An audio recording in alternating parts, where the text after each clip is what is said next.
me crazy.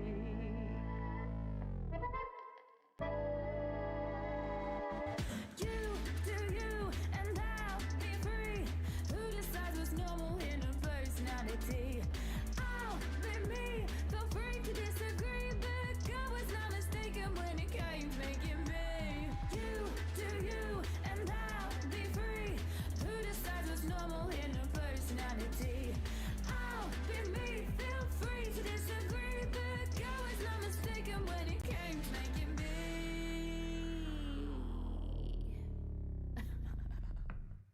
So, what's my diagnosis?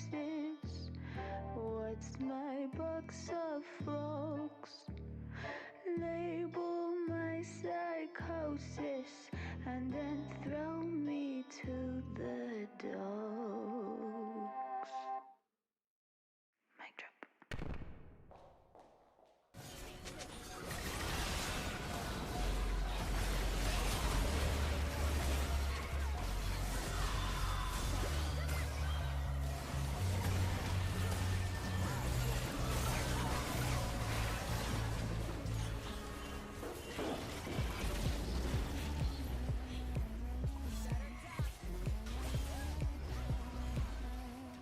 Just above the shell, I took your soul, fed it to my back.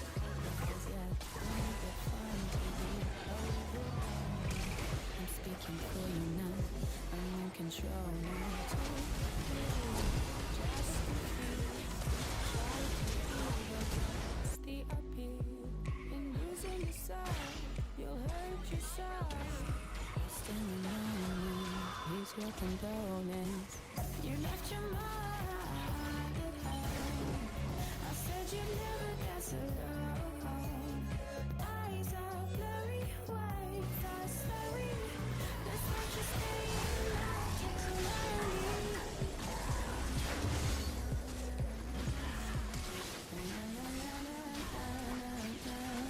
Sun comes up, smell the air. Life is different now than I did. But you have your fun, but what have you done? You're on your own now, cold as stone now. You're for real, and it was yours until you lost your sight. Forgot yourself. Just in a moment where you feel broken. You left your mind at home.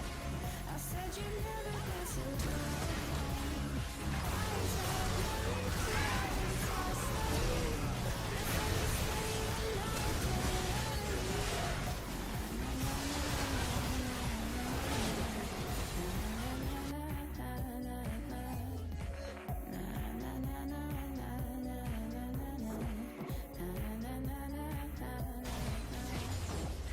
Your blind day, summer day, destructive, corrupted. You are down in that time. Just in the moment, I feel broken. You left your mind. I said you never dance alone. Eyes are blurry, waves are slurry. Let's like to stay alive temporarily. You left your mind at home. I said you never dance alone. Eyes are blurry, waves are slurry. Just like you stay alive temporarily.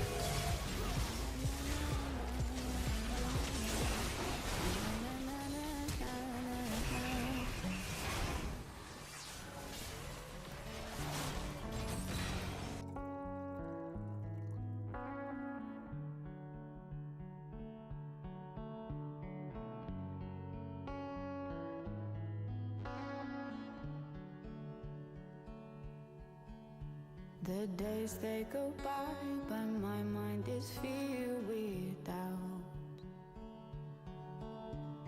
I always thought I'd be with you till the end. I'm trying to find a way to let this out. Working hard to outrun all the ones that chase. I can't run fast enough, can't pick up the pace. People run towards love, kamikaze craze. Let's be real, some true lovers really just a face. Heard it all before, y'all just need a score. Don't want it anymore, can't take it no more. Love or I adore, yes and I am sure. Because love is war, over and over, baby.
Never have I ever been on the sidelines, only front line. The line on the stat sheet going up with a timeline. Man, I'm big time. Playoff berth, I'm a midwife. Back to back, I don't win twice. All pro with it like 10 times. What I'm saying, all city, all state. Now I'm on a world stage. I took an L, had a turn page. Maxed out, yeah, I'm work wage. I'm on the top with it first place. God got me for real, never burn sage. I just burn flame with it worst case. Got they hands tied like I'm Kirk Frank. It's prime time.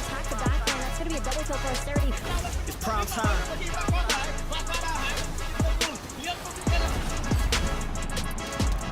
It's prime time.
이번 스킨의 핵심 테마는 무게를 견뎌낸 챔피언들입니다. 단순히 승리한 팀이 아니라 압도적 기대와 무게를 이겨낸 팀이었기 때문이죠. 이 무게를 상징적으로 담아낼 수 있는 가장 적절한 세계관이 중세 유럽 판타지였습니다.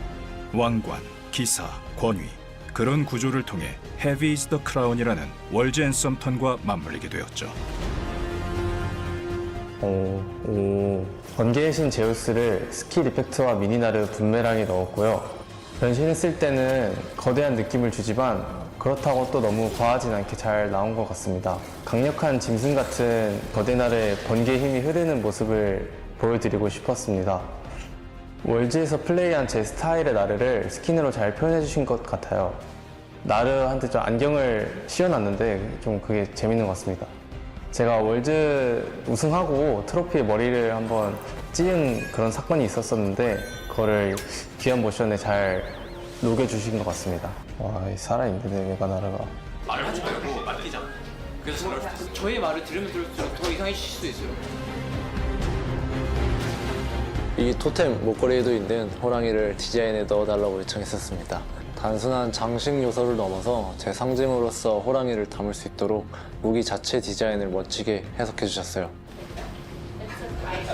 귀한 모션에서 유니폼을 이제 어깨에 걸친 형태를 제가 희망해가지고 제 아이덴티티를 최대한 많이 스킨에 넣고 싶었었습니다. 잘 나온 것 같습니다. 괜찮은 것 같은데요? 2024년 같은 경우에는 저희가 디펜딩 챔피언으로 다시 우승한 한 해이기도 하고 조금 무게감 있는 그런 스킨이 나오면 좋겠다라고 생각을 해서 그런 좀 그림자라든지 되게 좀 묵직한 느낌을 많이 주려고 했고요. 팀으로서의 그런 날카로움 같은 것들을 좀 많이 보여주려고 최대한 좀 뾰족하게 그런 것들을 잘 살렸던 것 같아요. 저는 그 귀한 모션 할 때 그 뭐 홀로그램처럼 그 추억이 나온다 했잖아요. 이거 워즈에 좀 서사가 있었습니다. 구마유시 선수의 제안은 제작팀에게 영감을 줬습니다. T1 스킨 제작 전반에 큰 영향을 끼쳤죠. 저는 스킨 전반에 회색, 흰색 톤을 최대한 활용하길 원했고요. 디자인은 약간 유럽 조각상처럼 조형적인 느낌이 들었으면 좋겠다고 말씀드렸어요. 회색, 막 흰색, 검은색 이렇게 해가지고 여기 유럽이니까 막 박물관이 그런 예술품들 그런 컨셉을 생각해. 일단 개인적인 생각이라고 말해주세요.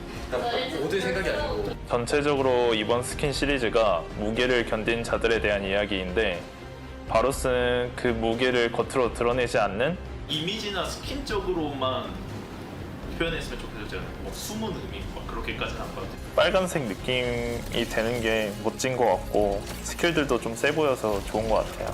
그리고 제가 바로스 WQ로 바론 스틸을 좀 했었어서 귀한 모션에 바론 피냐타 이렇게 터트리는 것도 들어가 있고요. 크루아상도 제가 맛있게 먹었잖아요. 그 요소도 잘 살려주셨습니다. It's good.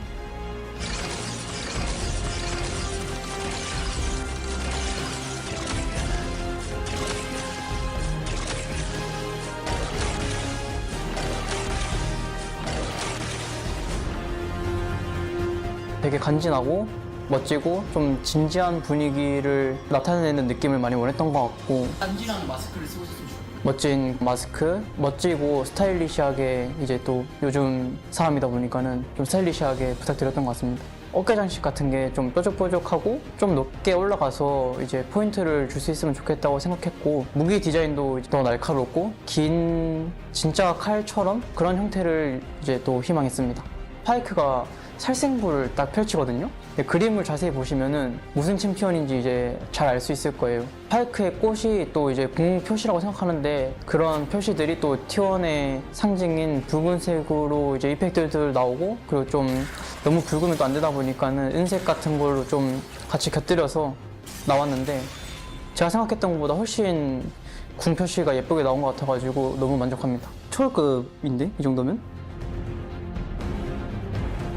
이번에는 사일러스인데 여러분들이 또 결승전에서 저희 플레이를 많이 좋아해 주셔서 스킨이 나오게 됐는데요.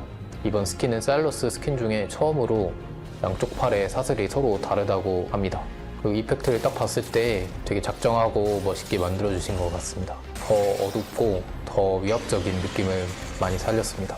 귀한 모션에서 왕관이 불타면서 해방되는 듯한 액션이 있는데 그런 게 사일러스의 멋을 많이 표현한 것 같아요. 제가 파이널 MVP가 될 수 있게 많이 도와준 사일러스 프레스티지 스킨도 많이 사랑해주세요. 2024 월드 우승의 감동을 팬 여러분들이 다시 한번 느껴보셨으면 좋겠습니다. 감사합니다.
The blossoms fall, and the black rose rises. Do you feel like the heroes of this story? Coming to save the day. You're pawns in a game that's already been decided. You will fight, as good soldiers do. I will seal you away once more. Your age has passed, Darkin. Stay buried.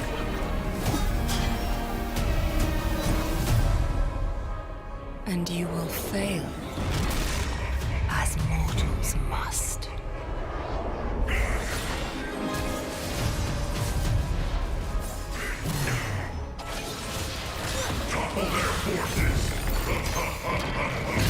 Your course was doomed the moment you left Demacia.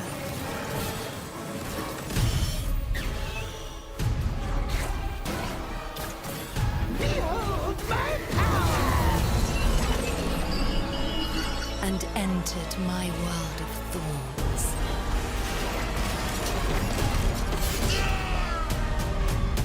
Make your final stand. And see how your story ends.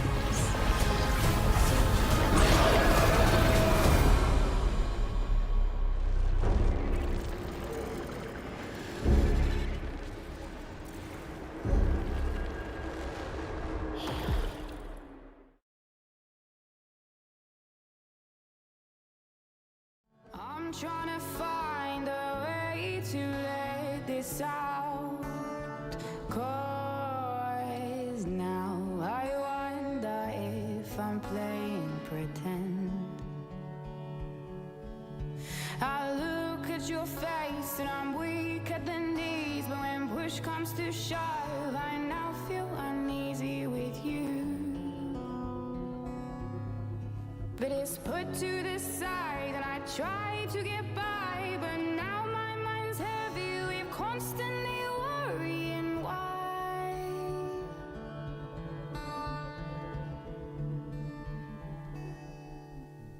Forced affection, empty. I love you, so do I play alone when it's gone.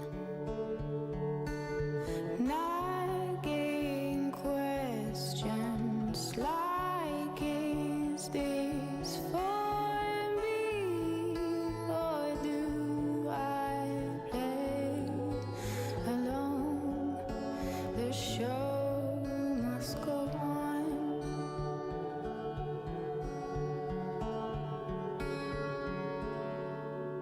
When night comes the dark, like how I feel within.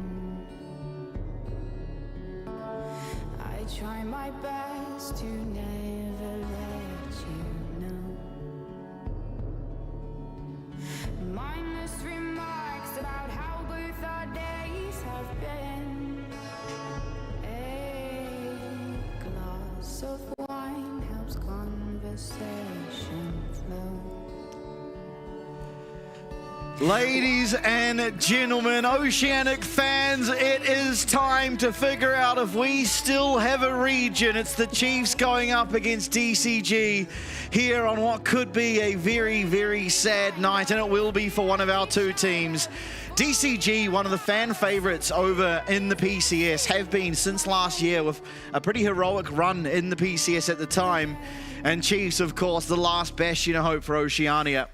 Looking at it, DCG look completely unstoppable coming into today's games, but again, they're against a different level of competition. Chiefs, you'd think, are a step above the likes of QT Dig and Inferno Esports, but just how much above are they? Because DCG really didn't even break a sweat. Yeah, it's kind of criminal to think the fact that DCG have won more series in this arena than the Chiefs have in 2025. But yeah, look, the stage is set pretty bleakly coming into this matchup. 0-19, the undisputed wooden spoon record for the competitive environment of the 2025 League of Legends global ecosystem. It would take a single best of 5 to keep them in it. And for the Oceanic fans, we are hoping that they do get it over the line, but DCG have mounted a very, very solid claim towards that spot. Yeah, absolutely. And you bring up the 0-19, but of course, coming into today's series, Chiefs are actually standing at a 0-0 record because it is their first best of 5 of the year. So a clean slate for them. And looking at them, of course, keeping the same roster that they did have for Split 3. It's going to be Biopanther, Why Not, Jimmy, and Slater, and Luon finishing it off down the bot lane. I have some concerns in some areas for the side of the Chiefs, but I do have some confidence. I've been talking to Biopanther personally. I mean, obviously, I made some tweets at him today, and he does have a lot of confidence in the series. He says they're going in with a game plan. They seem to have an idea of how to try and go up against this DCG lineup. And I think for him in particular, there's a lot riding on this because he's been there the entire year round, the only Oceanic player to do so. And it would just be so meaningful for him personally to get this one across the line. And at least where I'm sitting, with how he's performed this year, definitely deserves it. And I'm imagining we're going to see one of the most heroic Biopanther performances we've ever seen. Yeah, I mean, he truly has just sort of been that indomitable force for Oceania for the longest time in the top lane, not just here in the LCP, but historically has been one of the top performing top laners throughout its, inception, whether it's, the OCL, OPL, LCO. That's right, they got turned back to front there for a little while, but I mean, it would be feeling very, very odd to not have Oceania involved in a Pacific competition like this. Yeah, absolutely. And so, I mean, you've got a lot to do because you look at DCG, I mean, Florin 665, Hongshuo or Xiao Zhang, depending on who they use, probably Hongshuo, realistically, and then Feng and Xiaoxi down the bot lane. I mean, Luon, he's definitely been stepping up throughout the year of how good of a support he has been and how well he's played, and he admittedly has been going up against better supports than Xiaoxi has throughout the duration of the year. But Xiaoxi has been so good. He has been so good for such a long time. Again, he's played in the LPL. It's not like this is going to be his first step into a tier 1 competition. He's already been there before, already been there, done that. And he is looking better than Luon has for the most part of the year. Now, is that because Luon has been going up against harder competition this year? Very possibly. I mean, you look at Inferno Esports and QT Dig again, you can't really compare them to the likes of, Kaiwing Doggo in the bot lane. That's a very difficult bot lane to go up against. Even the likes of Harp and Karkun, who, while not the best performing bot lane, certainly as the year went on, started to look better and better. Yeah, and I mean, look, it would be easy to say that, look, Xiaoxi did look phenomenal coming through that bracket, but it is worth talking about. Luon has been one of the bright sparks for this team, especially in the tail end of the year. Yeah, look, season kickoff was very rough for him. But coming into mid-season, coming into that season finals, he was literally putting on these Herculean efforts to try and keep his team in with a chance to win these series. So I think it'd be very foolish to discount him out. And the synergy we saw out of him and Slater as well, in particular in that season finals, was kind of scary. Yeah. They pull that trigger and they're exactly on that same page. The synergy is there. And I think that is potentially what allows them to spark a bit of a revolution here for Oceania. Yeah, absolutely. And I mean, you're going to have a bit of a revolution again. They're yet to find a single win if you include Saving O's, even then dropping their series. We are going to go the right fist. Once we're back, ladies and gentlemen, it's time to see if Oceania can survive one series.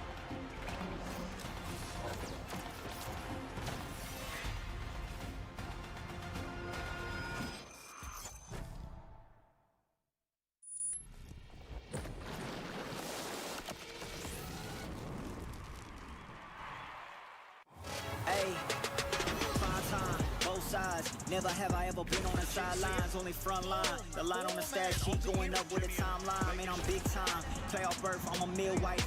Back to back, I don't win twice. All pro with it like 10 times. What I'm saying, all city, all state. Now I'm on a world stage. I took a L, had a turn page. Maxed out, yeah, I'm work wage. I'm on the top with it first place. God got me for real, never burn sage. I just burn flame with it worst case. Got they hands high like I'm Kirk Frank. It's prime time. That's gonna be a double tilt for 30. It's prime time.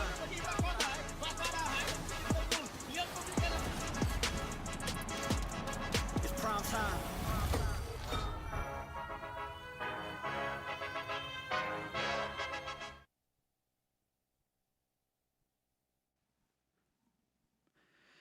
And ladies and gentlemen, it is almost time for the last best of 5 for DCG and the Chiefs for this year, and possibly the last best of 5 in the arena for one of them as well, as the players will be coming onto stage very soon. Of course, in the pre-game sort of highlighted some of the highlights of the teams. DCG, they're coming in much warmer than Chiefs coming into the series. Absolutely. They've just played the last 2 days, of course, cleanly winning out every series. The one thing I will say again is that while, yes, the games, I mean, they ended quickly and they were very dominant, there were quite a lot of hiccups that DCG had against teams that are definitely just objectively worse than the Chiefs are. And so I think if they do still have those hiccups coming through, some of those mistakes, then there is an avenue for the Chiefs to actually look for success here. Yeah, I mean, there he is. I think it is worth mentioning that historically, Chiefs were on the precipice of multiple series wins. Sure. And it was by their own hand that they then fell. So it's not like they just have not been a factor at all throughout the 2025 season. They have, well and truly. They have been in so many positions where they could have got themselves on the board pretty meaningfully, but were just unable to at that very, very last hurdle. So I think realistically to say coming into this that it is clear-cut one way or the other is a little bit foolish and kind of disrespectful to both the journeys that both these teams have had. I reckon this is going to be an absolute slog. Absolutely. Jimin and Hong Shou, fist bumping there. In the middle of the stage, Jimin again, another one of the players who have been there from the very get-go, from the season kickoff. And he's had some good games and some poor games, but at least of recent, a bit of confidence seemingly coming back to Jimin, where he's willing to pick up that Azir again, which he has started to look so good on. Yeah. And we normally see him on stage with his glasses. Yeah, maybe but contacts he's today. got contacts, and there's some main character energy coming from Jimmy in the mid lane. And then for my money, well, easily my favorite Chiefs player at the moment, Luon. Just this guy wears his heart on his sleeve. He puts absolutely every fiber of his being into each performance for this team. And you just want to see him rewarded for his efforts. Alexi sprinted on he's ready to get into game. Sierra's a little bit behind him. Fist bump completely missed from both of them. Well, it wouldn't be an LCP opening without missing at least one fist bump, or at least one of the fist bumps going quite awry. And we got it again here. And now, final series for both of these teams here of 2025. Now, I have personally, looking at this series, a lot of hope on Bipanther. Again, I mean, I talked about on the pre-show. This guy has been such a stable member of the team. Now, the biggest problem that I've seen through the Chiefs, and not necessarily even Bipanther as an individual play, is that you really sometimes would just love to see him on the carry champ, but the team has not operated very well behind him being on the carry champ. 2 games. Yeah, and I think the problem seems, even historically from OS, when OS was coming over here for the PCS playoffs, is there has always been this factor where Oceania has never had good practice of how to team fight and how to look for engages, and so it becomes very easy to have a tank up in the top lane with an engage tool, Scion ult, Ornn ult, whatever it may be, and then have the rest of the team just sit behind them, right? And then when Bipanther's on the likes of the Jax, on the likes of the Aatrox, and you're trying to look for more creative ways in through, going for flanks, finding vision holes, they tend to not... what's the word? They synergistically just don't position correctly to allow either the timing slightly off on an engage, or maybe the angle slightly off. A teleport has not come in the right direction. Whatever it may be, there's just been some disconnect when it comes to playing these carry champions. Jimmy's entire energy feels like it's changed. Not this look, to be fair, he was fairly happy-go-lucky in this team. When we see him on stage, just sort of smiles, just there, chilling, doing his thing. This is a man possessed. He's got a job to do. He has a job to do, and God have mercy on anyone standing in his way. Look at him. Yeah, that is all business right there. Yeah, he's coming and channeled his inner fofo almost. Oh, yeah. Maybe there's a new Don on the block. Still chatting away. We head into draft here for game number 1, and Bessa banned away by the side of the Chiefs, following with that Wukong ban. Nocturne Poppy is the response. Yeah. They're taking away some of those junglers. So Poppy, a little bit of a flex pick, of course. And then the Vi. Okay. So a lot of junglers being removed early on. It's a lot of denial in terms of entry to that back line from the Chiefs. They want to keep that back line safe, which indicates to me that potentially we might see something along the lines of Jimmy and Azir, something that can sort of sit back, wait for that initial engage to happen, and then come screwing on in like an absolute demon bird and just ruin these team fights as best as possible. So, you love to see the confidence. Yeah, he has been awfully confident. Biopanther, Azir going to be taken away from Jimmy, and I wouldn't be too surprised to see a Talia locked in. It's tended to be what he goes towards after this Azir has been removed. And Orianna instead, so going the more, I mean, not necessarily the more traditional route, both of them seeing plenty of play. Yeah. Just a solid amount of control in the mid lane that she does offer. I rate it. We've seen it paired with a number of different things. Jarvan going to be taken away. Has been paired with it in the past, does punish quite comfortably, and we've seen 665 on it already. Yeah. Yeah, had 2 very good games with Jarvan. Made a couple of mistakes here and there, but nothing that was game-losing, at least in the scenario, the context of those games. Of course, each game brings different environments, different situations, and the Nico being left open will be snapped away by Chelsea immediately. Now, I mean, he did play the Nico. It didn't look that amazing, though, all things considered. He found maybe one really good engage, and outside of that, it was lacking a little bit, I want to say, as nicely as possible, because, again, that game was an absolute destruction nonetheless. Well, and a bio classic, Cassante coming out in the top lane. The most recent win Chiefs got was Biopanther on the Cassante. Another pick to come through. Last one here of the first phase. We'll see if they go towards a jungler. A lot already being removed, and you have the Orianna. Nefiri going to be picked up. We've seen this combo a couple times. Ball delivery system of the Nefiri. It was Garm doing it at MSI that I first saw it personally. Yeah. So, I mean, it gives a pretty guaranteed way in. The command Shockwave. He's going to do reasonably well. Also is a pretty decent it's very good against Jarvan, and also it has the ability to dodge out of an eco engage. So it is actually a pretty decent pick here. Galio. So Circle Theory is the name of the game for DCG. Oh, yeah. Oh, yeah. Again, I mean, Nefiri is a good champ against the Circle Theory, and so is, honestly, the Cassante. Now, Orianna will suffer if she is missing that flash. It's going to be a very difficult job to try and navigate. Okay. Signs are out. They are. Let's hope Mr. Stakes in the stadium. I think that's what Chiefs really need here. I mean, I thought maybe it was one of his, but no, he's definitely... He gets wild and wonderful with those things. Yeah. They truly are works of art. Rakan banned away from Luon. Kai'Sa taken away. I mean, looking at the draft that DCG have, yeah, Kai'Sa would absolutely love that. So denied for the moment. So top lane and carries what we'll be looking for in the second phase. No, sorry, top lane and bot lane for DCG. Bot lane and support, rather, for Chiefs. Hence the Rakan ban. Alistar as well, taken away from Luon. Yeah, so, I mean, support's heavily targeted out.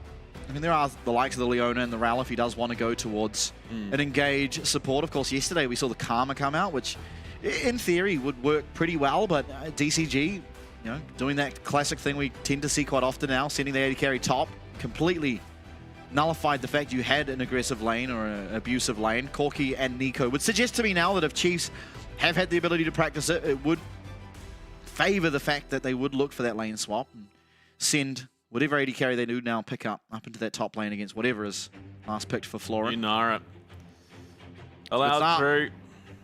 So, yeah, look, it probably would do pretty well. I think it comes down to what DCG pick in that top lane, whether they look to initiate it or, like you said, whether it has been something that they're practicing on that time that they've had between the end of their LCP season and the promo relegations tournament. Support, I mean, for my money, yeah, Rel has just been Luon's best support this year. Great games on it. Yeah, followed pretty darn closely by the Rakan, hence why it's banned out. Last pick now for Florin up in that top lane into the Cassante. Wouldn't be... I mean, there is just everything open, essentially. And Bessa the only takeaway. Rumble. Yeah, Rumble remaining open. It's a lot of magic damage, but... It is, but you have the Jarvan and the Corki. So you're fine to pick up the Rumble if you want to, as well as the Galio tends to just be a tank. Okay. Going to go for a Jack. So it's not a matchup we've seen of late, but it is, if you go back to 2024, a matchup that came through almost every single game, especially before a Fearless draft existed. It was quite often just a trade of the two champs. Now, it is a very even lane. There's no natural winner. Kill pressure for both of them. I'd say Cassante actually tends to have slightly more kill pressure as the one item power spike comes through for them both. Absolutely. Taking a look at the drafts, I mean, it's a very scary mid-game here for the Chiefs. You get those two items on the Corki. It's not really that well matched by Yunara at that stage of the game. Of course, 3 items, Yunara starts to really hit her groove.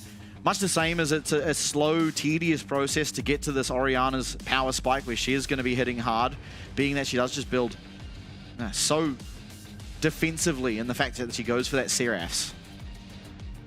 Absolutely. Absolutely.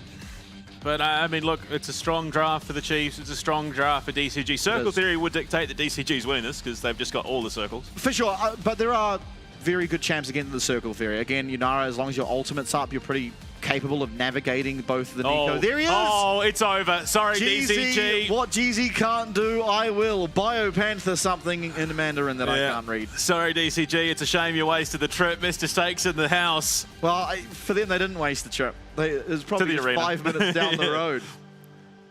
And you finally get the Neferi skin you've been waiting for. The Glizzy. The Glizzy Neferi, just uncontested best Neferi skin there is. At least in my professional opinion, of course. But ladies and gentlemen, it is time. It's game number 1. It's Chiefs Esports going up against DCG. Fan favorites by virtue of being the only Oceanic team versus one of the most popular teams from the PCS, inclusive of CFO and PSG Talon.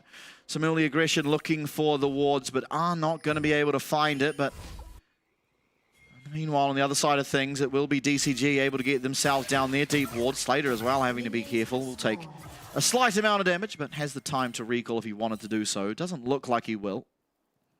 No, I mean, should be perfectly fine coming back to the wave. Just get a couple of early auto attacks off with some spacing from Luon, and that health difference isn't going to be all that troublesome. We're also going just the traditional lanes. Not going to see the 80 carry of either side going up into that top lane. I think actually, I mean, yeah, the Jax is pretty decent into the marksman, and honestly, you're not really wanting to send Corki Nico separately. They are just such a strong duo lane. Absolutely. See here, Chelsea just happily poking and prodding away at Luon's health bar, but a nice crash down does allow him to trade back some decent damage. Absolutely. Slater takes a bit of punishment on his own, but it's by nature of that range difference. Corki just sitting back with the Nico, they can just throw those abilities down range. So it will be a slightly rougher early game. But Slater and Luon have definitely weathered worse. Sure. Level 2 first there for Florent. Pretty typical of Jax being able to start that counter strike and disallows you from interacting with them at level 1. Oh, disaster. I'm still a fan of the Cassante pre-change where you could auto-attack reset with your E. Made last hitting a lot easier for people like me. Yeah, for us unks. Yeah, that's right. Oh, that's 5 is going to be able to cheeky. find a way onto Jimmy, and Jimmy does have the flash, does get himself away, but very punishable now in the mid lane. Finds a good trade of damage back, but unfortunately, Hongsho, if he does so choose, can just look for that recall, and why not now being pressured out away from his red buff, and unfortunately, it's going to be hard for him to contest. The move first there for DCG. 665 now looking aggressively. The flash forward from Luon, though. The crash down is going to land. Why not straight in there? A lot of damage coming back. 665 is going to have to flash away. Still looking aggressively here. Very, very amped up with that Conqueror fully stacked there on the Neferi. Doesn't mean disengage for the time being. DCG turning around, though. Luon still in the area. No flash this time round, but Hex Flash in that back pocket can still make it over this wall. Channeling it will force 665 out of the jungle, so a very, very slight but important win early on in the jungle for the Chiefs. Absolutely. Feng losing as much HP as he does means that he's got a recall. They then look to initiate that lane swap. So ambitious to say the very least, and I think for a team like DCG you need to be ambitious coming into this matchup, but it does bite them a little. Absolutely. Lane swap going to come through. Again, I mean, it's not something that Panther's going to feel particularly pressured by. Ultimately on the Cassante. In fact, looking back, he used to have to deal with 2v1 lanes. Being that he isn't just that 1v1 is going to feel pretty okay. It's a later variation of the lane swap tech. Oh dear, Slater's walked way too far up. That's going to be Counter-Strike coming through. 665's there. Does have the flag and drag, but Slater is going to use that flash. Staying a little bit too long, trying to push in that minion wave. Does cost him. Both summoners now down for the AD carry of the Chiefs. Yeah. It's a bit of a rough spot, but Feng obviously slapping it out with Bio before Bio recalled. Suddenly Feng's half HP and Bio's already in Florin's face. Jeepers. Welcome to the lane, pal.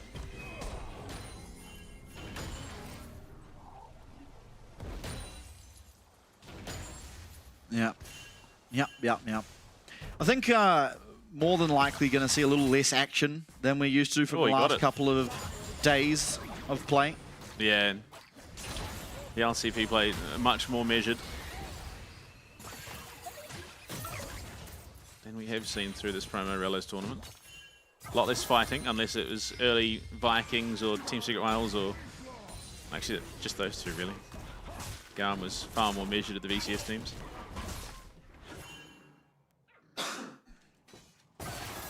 Everything pretty even to start off. Why not?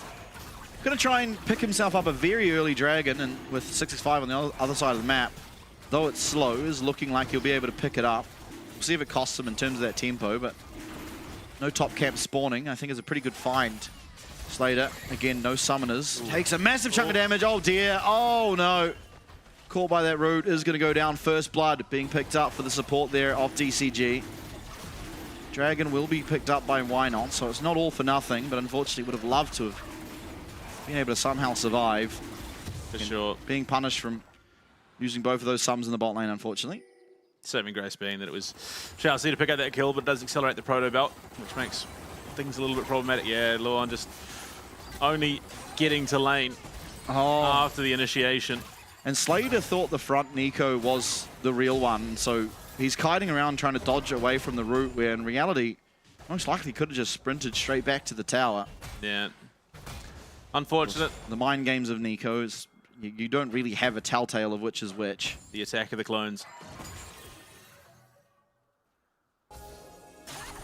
Got him. Pranked, John.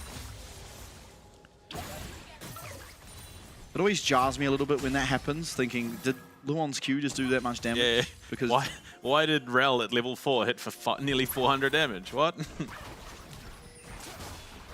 Why not first level 6 out of the two junglers? So despite doing the dragon, has done a really good job of keeping himself ahead in terms of that experience.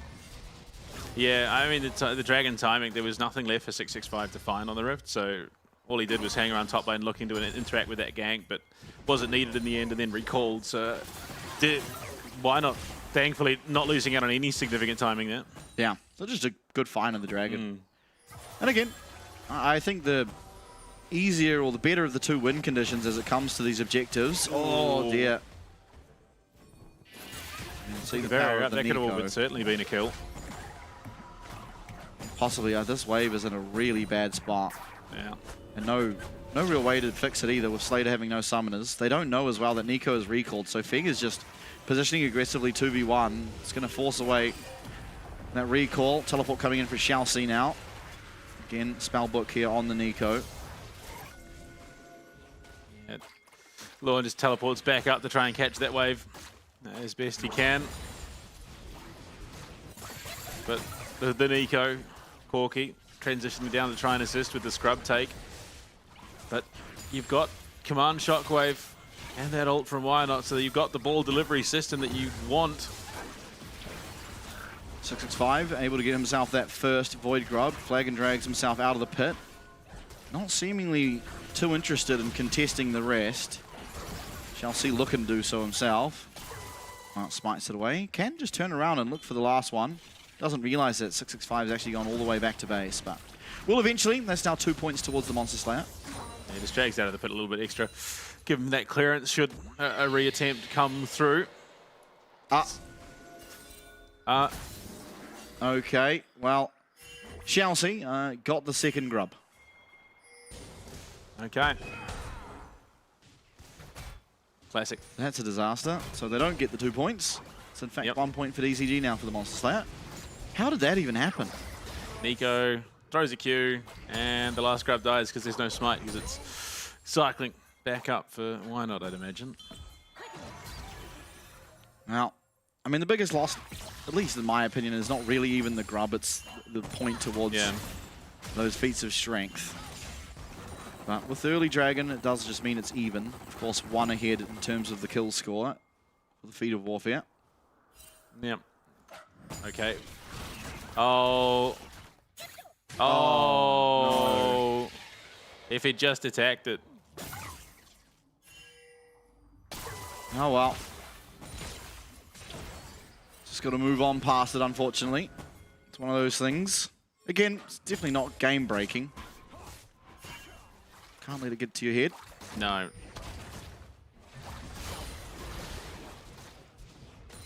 I mean, you look at it. Jimmy, despite losing that flash reasonably early, is scaling up quite nicely.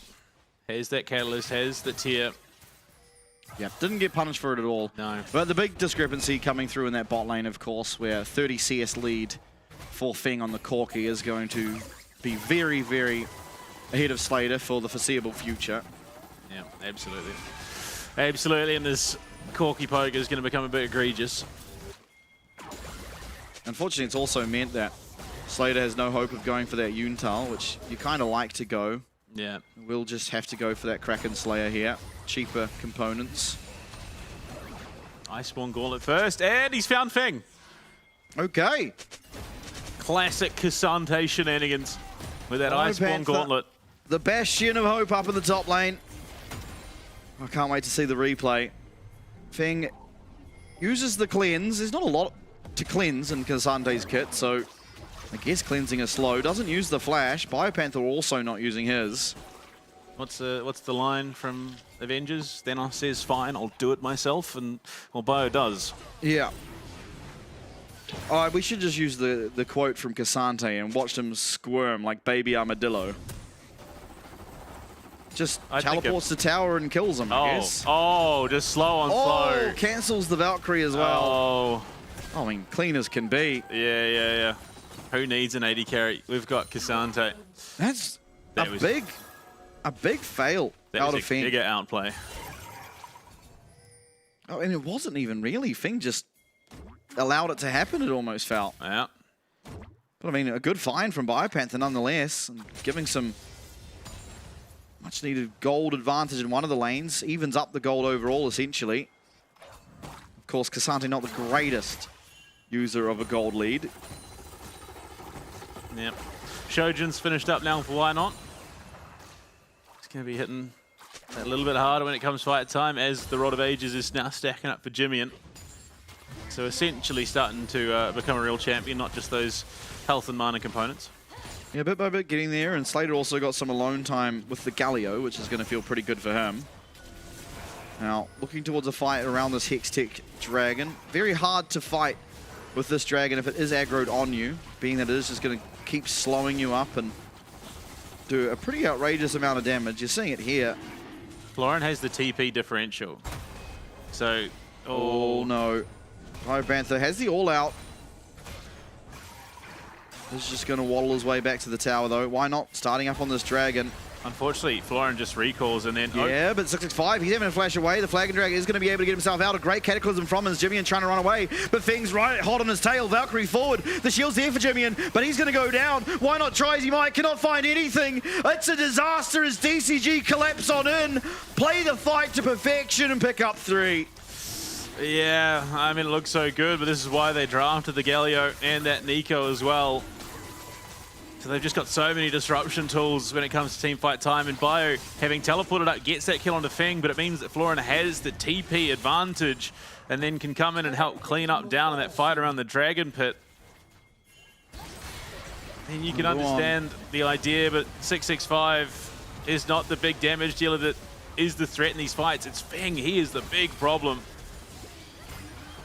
And unfortunately, with that Galio coming in, Slater having to play around it, not able to find any damage. If he was able to auto-attack at all. We've got a lot of maids in the arena today. Yeah. A lot of cosplays going on. In fact, our colleagues over on the Mandarin cast also has shown up in a maid outfit. But nonetheless, an even larger lead now for Feng on the Corki. 1.2k gold for him. Even in the mid lane. Yeah. Biopanther with a slight advantage. Kraken Slayer done for Slater.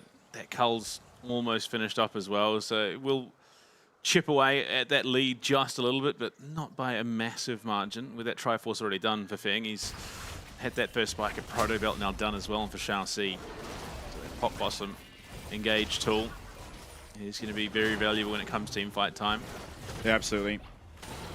The main way in generally is off that Nico, and when you compare it with the Galio as well, it becomes just oh so much more scary. Of course, again, for a champ like Neferi and even the Cassante, it's not too bad, but looking for a lot of damage here. Xiaoxi is going to use that Proto Belt defensively. So no Shockwave now, but a good chunk of damage is going to take Xiaoxi off the map for a little bit. They need to contest this Herald, otherwise that is just straight feats of strength going over, unfortunately. Without Command Shockwave, it becomes a little bit harder to achieve. Why not? Trying to poke and prod here with those Neferi Qs. TP favors Bio now. Slater just out of range, thankfully. Yeah. Those Triforce Corki autos will be heard, and the one's going to be found by that Flag and Drag now has to try and find a way out, but that red buff constantly slowing him down, the crash down over the wall, and the cooldown's not quite there for 665. Does mean Luon will be able to get himself away. Now teleport from Biopanther into the play. It is going to be a mismatch as Florin does not have one for himself. Xiaoxi's going to get taken out. Biopanther claims that kill, still trying to go forward. There is no flash available for him on the Cassante, but Jimmy's there trying to slow down 665 and goes, why not? Very, very deep as a taunt comes through from Hong Shou, and everyone will make their way out. Luon takes another chunk of damage, but this should be the Rift Shield picked up by the Chiefs. Okay, and this time, what are we not going to do? Oh, Feng, he's in the pit. They see Jimmy and leave. Numbers are now evened up.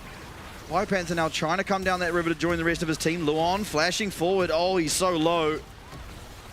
Not really able to play this fight anymore, Luon, on this Ral. Feng, one more auto attack might just do it. And in a 2v4, oh dear, DCG are able to brute force their way in and take the Rift Shield for themselves. Yeah, that's a bit grim. And then, well, hold up. Is that a... Looked like someone was TPing down to the bot tier 1, but I don't know what happened. Either way, tier 1 in the mid lane goes. He's still a Rift Herald in pocket for 665, and things are looking a bit grim here. So Oceania, 2,000 gold down at the 17-minute mark.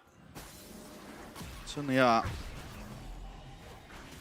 Desperately need to get some items onto this Yunara. Boot's now going to be finished up, so a little bit more mobility will be very important, of course, being a how much Slater has to try and stay safe from. I mean, the one saving grace is that the Chiefs are going to scale pretty nicely. Oh, absolutely. By the end of the next 10 minutes or so. They will outscale if they get that chance. They absolutely will. With the Yunara, with the Neferi, the scaling well and truly on their side. Corki as well, not the late game scaler he once was. Still, I mean, no slouch, but nothing compared to the package Corki of old. Yeah, that was a wild time. It was a fun time, but a wild time. One found once again, drops the exhaust. Of course, that is the Spellbook summoner. And 665 still chasing him down. Stun's going to come through, crash down there, Flag and Drag, flash away from Luon. 665 straight in the waiting arms of why not, but not going to take all that much damage and just walks himself out. Big summoner loss there for Luon, losing that flash. A lot of playmaking capabilities now removed. Does have the redemption though. Oh, they're looking potentially beeline down onto Jimmy in here.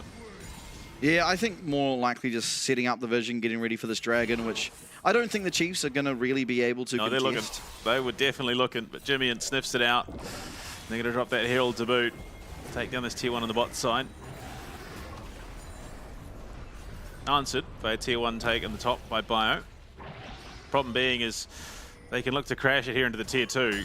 Yeah, do Chiefs look to try and defend this? 665 is going to come out straight of that Herald, and there is no follow-up, so Chiefs just going to be happy to clear away their Rift Herald, and unfortunately for them, they do lose the tower and a half.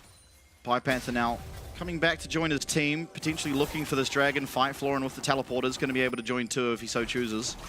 Two out Do you of imagine six he will? fire though, so he's much harder to chew through. Yeah, he is very tanky. And very, very good Cassante player. So far from out. But a 2k gold advantage.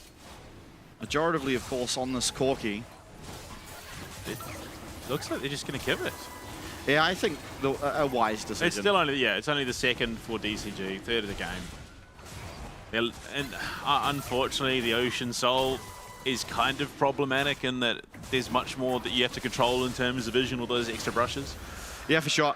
I mean, I think you can't contest this Dragon, though, unfortunately, with Jimmy still on that second scaling item. He doesn't have the fully stacked roller yet. He doesn't have the upgraded CHFs yet, so really not doing all that much damage on the Orianna as of now. Very shortly, he will be. Very close to getting that CRFs online, but until that happens, you're not really... Oh, it's the... Oh, okay, Xiaoxi says, yeah, they could probably count, but Feng doesn't really have any mana. Unfortunately, just no one in position to help him set up for a play.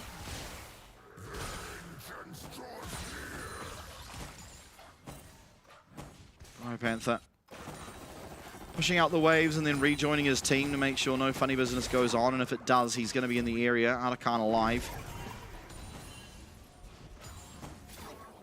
Slater doing the best he can to try and make sure that that lead doesn't balloon out more than it should.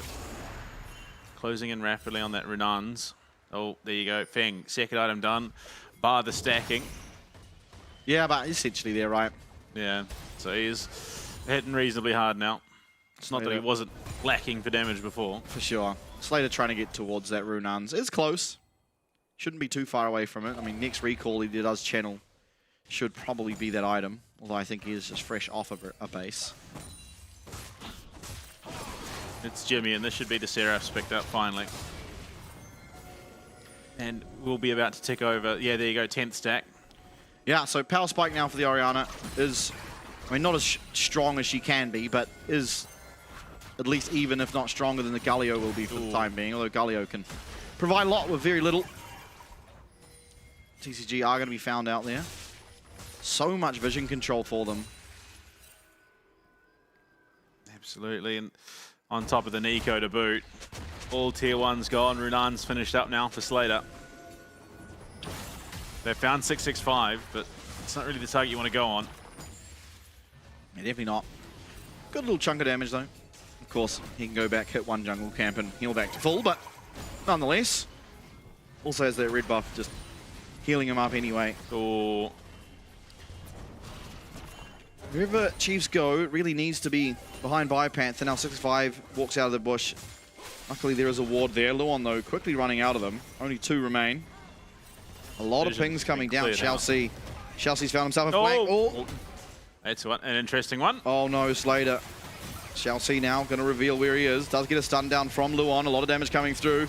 All Out's going to be there. A great blocking of all the CC. Biopanther in the back line. So much CC though, as his Chiefs falling very, very quickly. Finn comes in the back line, but it's a double kill for Biopanther, and he's still going. He gets the Q off. Can he find the damage? No, he cannot. Fing will get the double kill, and Jimmy and Luon desperately try and run away. There are low health bars. Arakan not going to be a thing. Biopanther picks up the 2, but Fing on this Corki is just getting stronger and stronger. Shockwave wasn't able to be used. It's there for Jimmy, and now, unfortunately, they just pull that trigger without players in position. Jimmy has to teleport into the play. He's coming from so far away. Okay, we're going way back. Oh, okay, no, never mind. Yeah. Oh, yeah, so he challenges it late. Even Florin's already on his way by the time Jimmy gets down there, and right into the middle of it too. Yeah, that's rough. If Jimmy's there at the beginning of the fight, that command shockwave, I think, completely turns this on its head. Yeah, so much damage coming out of Fing as well with that 2-item power spike online. Fortunately. Got him. Yeah. Wasn't even the smite, I think. It was the pet. Both junglers not connecting with the smite. 12,000 damage. And the nearest contest from the Chiefs is Bio. It was 4-1-0 right now. 2,000 gold the lead. Collector almost finished for Feng. Yeah, very substantial lead in that 80 carry position. And not being able to land a combination of that Orianna and Neferi as of yet, but all it takes is one, and you can really tip the scales. Absolutely. Dragon 33 seconds away. Again, and what has been true this entire game, vision control well and truly favoring DCG around that Dragon pit. And without Biopanther there, it's going to be hard to contest. Biopanther now looking for that recall. We'll see if he does have that Thorn Mail now finished up. Third item for him, especially that armor against what is a menacingly strong Corki, could be so important. Yeah, looks like he does. So 3 items now for Bio. He has the most items in the game. Of course, slightly cheaper than Corki's, so the gold probably still favoring the AD carry of DCG. Oh, Vision, they know about why not in Luon's positioning. And Xiaoxi, look at him waiting in the wings. This might just be conceded again, unfortunately. One's going to spot out Xiaoxi. It is going to be conceded. Dragon going the way of DCG, now soul point for them as Chiefs. They're walking down the bot lane looking for this tower, but one bomb clears that out entirely. Hongshou as well, gone to the mid lane. So it's a 4v5 down here, but with the ultimate for Galio, can rejoin his team pretty quickly. There's no hope for this Arakan. Absolutely not. Some grim tidings right now. They want this tier 1 at the very least, but that could... Yeah, this is just going to be a collapse, and...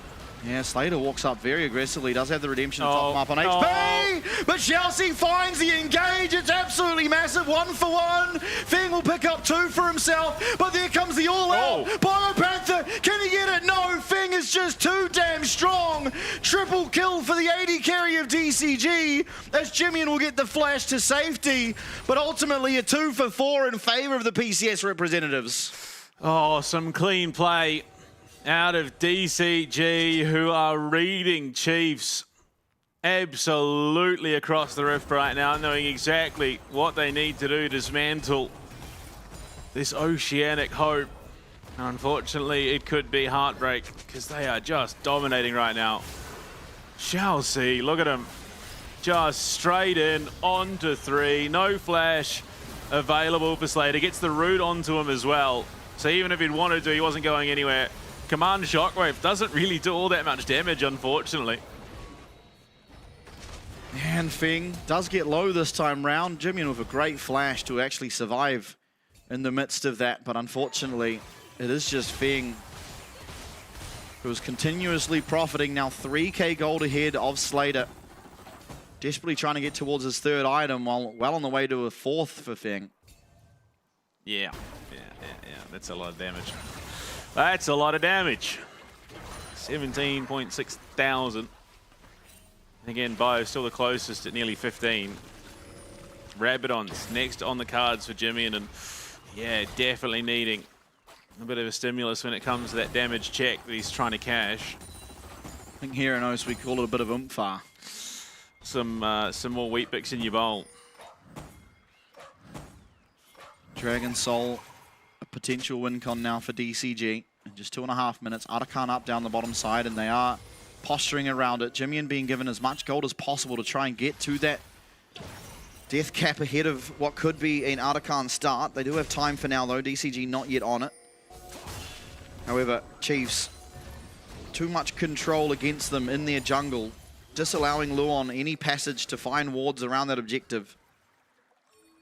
Yeah, not just the vision control, but an eco clone as well. Oh, they're looking for the 2v1 up on the top side, and Florin might be found here. It is going to be able to get away with that leap strike for now. No flash on the Jack, so should go down eventually, but finds a little bit more play. Shockwave is going to come out. The other card will be picked up in the meanwhile for DCG, but a big shutdown found for Slater. And Baron started up by the Chiefs. That's a call and a half. Bio does have the TP, so can quickly recall. Luon playing spoiler in the back lines, but it's going to be a coming for the bottom side. Bio's going to spot it. It's a 4v5, but no Shockwave. Keep that in mind. Yes, it's a 4v5. Hongshou finds his way in, but he's not going to be able to find his way onto Slater. Xiaoxi comes in, but only onto Why Not. Exhaust on that Neferi. Baron down to 2.5k HP. Luon trying to keep 665 out of that pit. Isn't going to be able to do so. Biopanther desperately trying to find something, but with no all-out little damage coming through here for that Cassante. And while the health bars are exceedingly low, no one can capitalize on them for the time being. Jimmy going up to this top wave is going to get chased down. Is maybe going to be allowed to get out here. Doesn't have the teleport to rejoin. Ultimately, Feng once again profiting. Jimmy needs to channel that recall ASAP. He's going to be able to link up with Bio. Oh, 665 hunting, but no, it's gone the wrong way around. Jimmy will get himself out. But again, I mean, no shockwave, no all out makes that a very difficult fight, even though you have the numbers advantage. Oh, just the damage coming out of Feng there was just egregious. And a great attempt there from Hongzhuo. Transcendence comes from Slater. The exhaust onto Why Not means that he can't really be in a position, has to flash and drop the ult. And look how close it is to Feng going down there. And the reattempt onto Baron, but it's this time DCG. And DCG starting up on that objective. Should be the ultimates here this time for the Chiefs. Fire Panther in the area, should be able to walk up to the pit. 6k HP on that Baron. Will get spotted. Luon has the flash. A big engage could come through from this Rel, and if it does, maybe an avenue in. Flash forward. It's going to be a lockdown onto Why Not. He's going to go down, but a great turnaround from Luon. Finds forward. And Jimmy will find the shockwave. Feng's Fire gone. Panther trying to do the damage. Feng's down. It's a 2v3, but no Corky means no damage for DCG. And it will be a close fight once again. DCG narrowly edging it out, but the shutdown going to the Chiefs is massive. 5,000 gold in that fight done by Jimmy off the back of that Rabadon's pickup. And I mean, that was such a chaotic fight. Pop Blossom so good onto Why Not. Means that he's dead immediately. Slater Luon. with the Mazing Storm, but gets the damage out he can, but unfortunately gets popped on the tail end of it. And Luon, yeah, Magnet Storm into Command Shockwave is absolutely monstrous. Unfortunately, Bio not able to find a way to get that all-out out. Now he is 2v1 at this Dragon, trying to defend it. It is the soul for DCG. If they are able to pick it up, we'll be allowed to reset. Teleport coming through here. It is going to be Xiaoxi returning to that bottom side of the map. Hongzhuo does have teleport as well to rejoin the team. Why Not is back up and available, so there could be an angle. Oh no. Oh dear. They have absolutely no idea where Xiaoxi is, and I've seen Nico's in this position many a time before. A game-ending potential play here from Xiaoxi as he's going to find his way in. Pop Blossom's there, but a great flash away from Jimmy and does get himself out. It's a great route. So much damage coming through, though. Biopanther's going to get absolutely popped, but the redemption there to heal him. Unfortunately, though, it's Why Not going down. It's Luon going down. It's the Chiefs going down, and DCG will find the angle, and they'll find almost certainly game one. Absolute manhandling here from the top team out of the PCS, undisputed for a darn good reason. Their command of the game is pretty darn clean, and unfortunately for the Chiefs, they are learning that lesson in blood. Soul, Ocean Soul nonetheless, now there for the side of DCG. The Pop Blossom doesn't connect onto anyone, but creates so much disarray. You see Slater just getting completely soloed out by Florin. A 3-level advantage there for the solo laner of DCG. Not much Jimmy can do. Gets that final shockwave off onto 3, but it's much too late. It was Hongzhuo, that fight, entirely. Completely zoned Jimmy out. If Jimmy's in a position where he can contribute on top of Bio and Luon, get that command shockwave off, there's potentially an angle where maybe something happens with Bio. Oh, Why Not's been found. He has been. He has the one leap. He has the heal there for Luon. He's trying to get himself away, but doesn't have the ability to do so. Gets taken down by Florin, who picks himself up a third. 11 for Feng so far, as Baron now on the cards. Yeah, they say every dog has its day. Unfortunately, this junkyard dog has been put down. You can understand it, you can respect it, but unfortunately, I mean, it's crazy that the mid Galio has not died and has a Medjai's with 16 stacks on it. Just the synergy of this draft from DCG is so hard to play into. Yeah, they see the Orianna and they punish it very well. So hard for Jimmy to ever dream of playing these fights without that flash available. You can still utilize the ball delivery system, but haven't found much use out of it so far. Feng going to be spotted on that ward now. You see a trap being laid here by the Chiefs, but Florin also in the area. Well, not going to be allowed to stick in that bush. Panther, an honourable duel at the side with 665. Shouldn't result in all that much. Feng's being found by Why Not, but they completely whiff. That's a killing spree, and now a 4v5 to try and defend, as Why Not will once again not be up and available for the Jays. My and God. Chelsea will. He finds a 4-man. Biopanther brings in 665 to the tower. Might find the 1 kill. No, the flag and drags there. Triple, make it a quadra as Feng goes insane, picks himself up 16, and will take game 1. While not an LCP record, the highest kill count we've had in the arena this year. Massive numbers out of Feng and this DCG roster, who find themselves 2 games away from a spot in the LCP 2026 season. Absolutely. What a performance by them in this game. I mean, from the very get-go, a very early find on to, well, not even a find. They just get the summoners out of Slater and immediately punish it up on that top side. And from there, Feng just absolutely runs away with it. Glimmers of hope in some of those team fights. A massive Magnet Storm coming out of Luon, up by the blue buff. Biopanther doing a great job in many of the fights on the Cassante, but it wasn't enough. And so the Chiefs now down 1 game, have to try and string together 3 still. Absolutely. It's a bleak looking, unfortunately, especially given how good a game Bio had for himself up in that top side. Just wasn't enough in the end. There was not much they could do. Maybe if Ceres' dresses are made, there'd be more even playing field, but obviously clearly didn't get the memo. Yeah, made outfits coming through in the arena. DCG. Oh, what a scary, scary lineup. Feng monstering the damage charts. Bio does the 2nd highest damage in the game. Yeah. And it just didn't translate into much more than a pretty comfortable laning phase from him. And some solid team fighting. Yeah, he got a couple of kills, but they never were really in a position to control that game, unfortunately, off the back of it. Yeah, absolutely. Now, the one saving grace for the Chiefs, of course, looking towards games 2, 3, and potentially further, is that it's going to be very difficult to put together a team composition even remotely similar to this one again for DCG. Yeah. With the removal of Nico, Galio, and Jarvan, it becomes quite difficult to put together such a cohesive composition. Now, this is how it all really kicked off, as Feng already with an advantage, able to find the kill onto Jimmy, and turns around, finds a bunch more. Happy made, happy life. I'm not quite sure that's the saying, but yeah, it just completely dictated the tempo of every single team fight through the natural synergy of this comp that they drafted for themselves. And unfortunately, the Inara, an insanely strong champion, is never going to be able to play these fights comfortably without that flash. Same with Jimmy and on that Orianna. And with such a monumental task, unfortunately, no longer the Cassandre of old, never going to be able to pull it off. And look at it again. Chelsea just absolutely dominating this game with the Pot Blossom after Pot Blossom.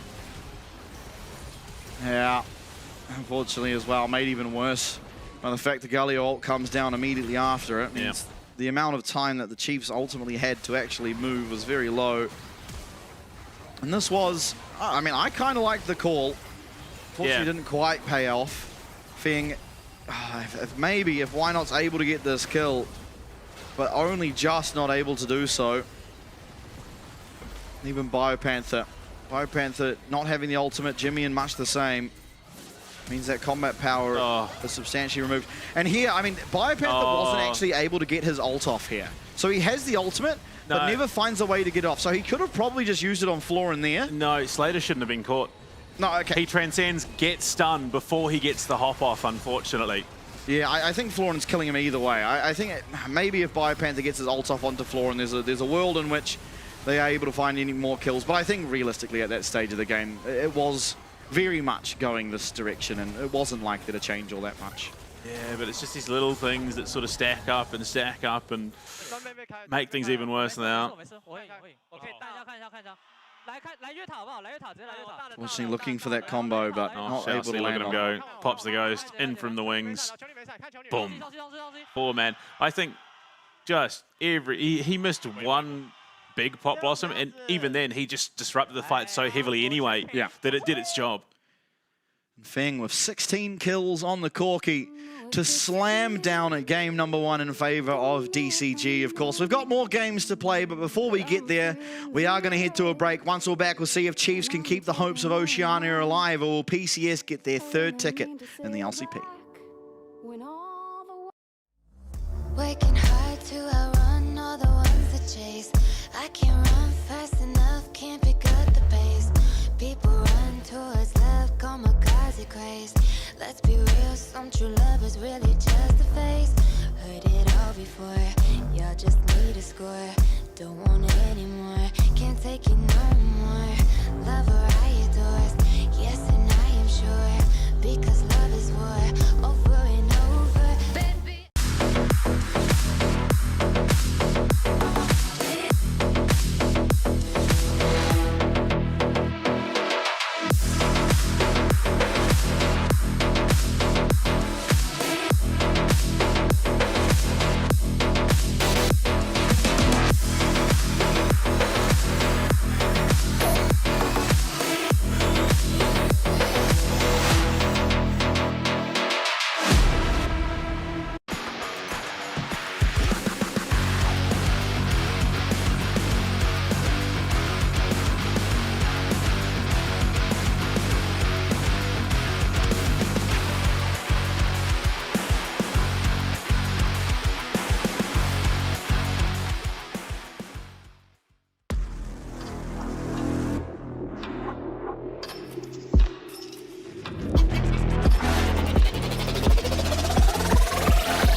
The blossoms fall, and the black rose rises.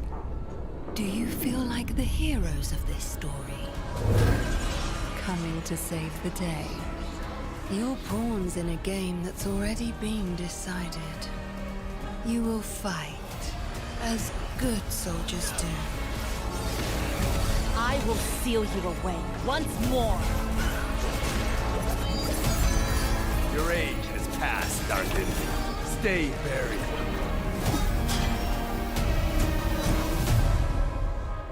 And you will fail, as mortals must.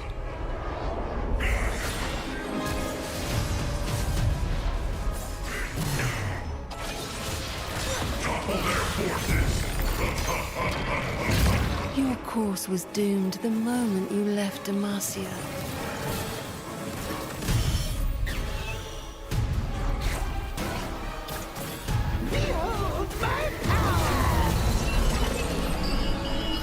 And entered my world of thorns.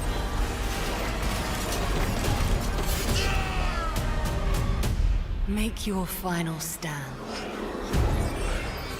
And see how your story ends.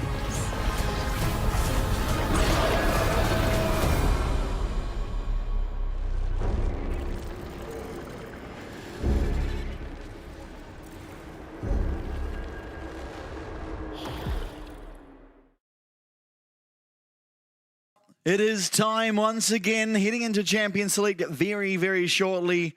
DCG now leading the series 1-0 in a very dominant fashion and bringing out some pretty crazy team composition where it was just strictly Circle Theory. But yeah, Circle Theory wins at the end of it. I told you that. It is so powerful. The only thing really missing was, I mean, really nothing. They literally just had circles on everything. Yep. Maybe Misfortune, you know, the cone-shaped circle, very, very powerful on top of all the other circles. But Corki has that phosphorus bomb. It is a circle, and the rockets explode in a circle. So they just kind of aced. That is the pinnacle, I think, of Circle Theory going forward. But all gone now, thanks to the Fearless Draft. Yeah. Xiao Zhang on stage as a coach for now. We'll see if he gets some play time. Of course, did see him yesterday in that game 3. But boy, oh boy. Chiefs. I mean, sigh of relief that all of those pretty important champions are gone. The likes of the Corki, such a strong lane, are now removed from Feng. The Nico, much the same from Chelsea.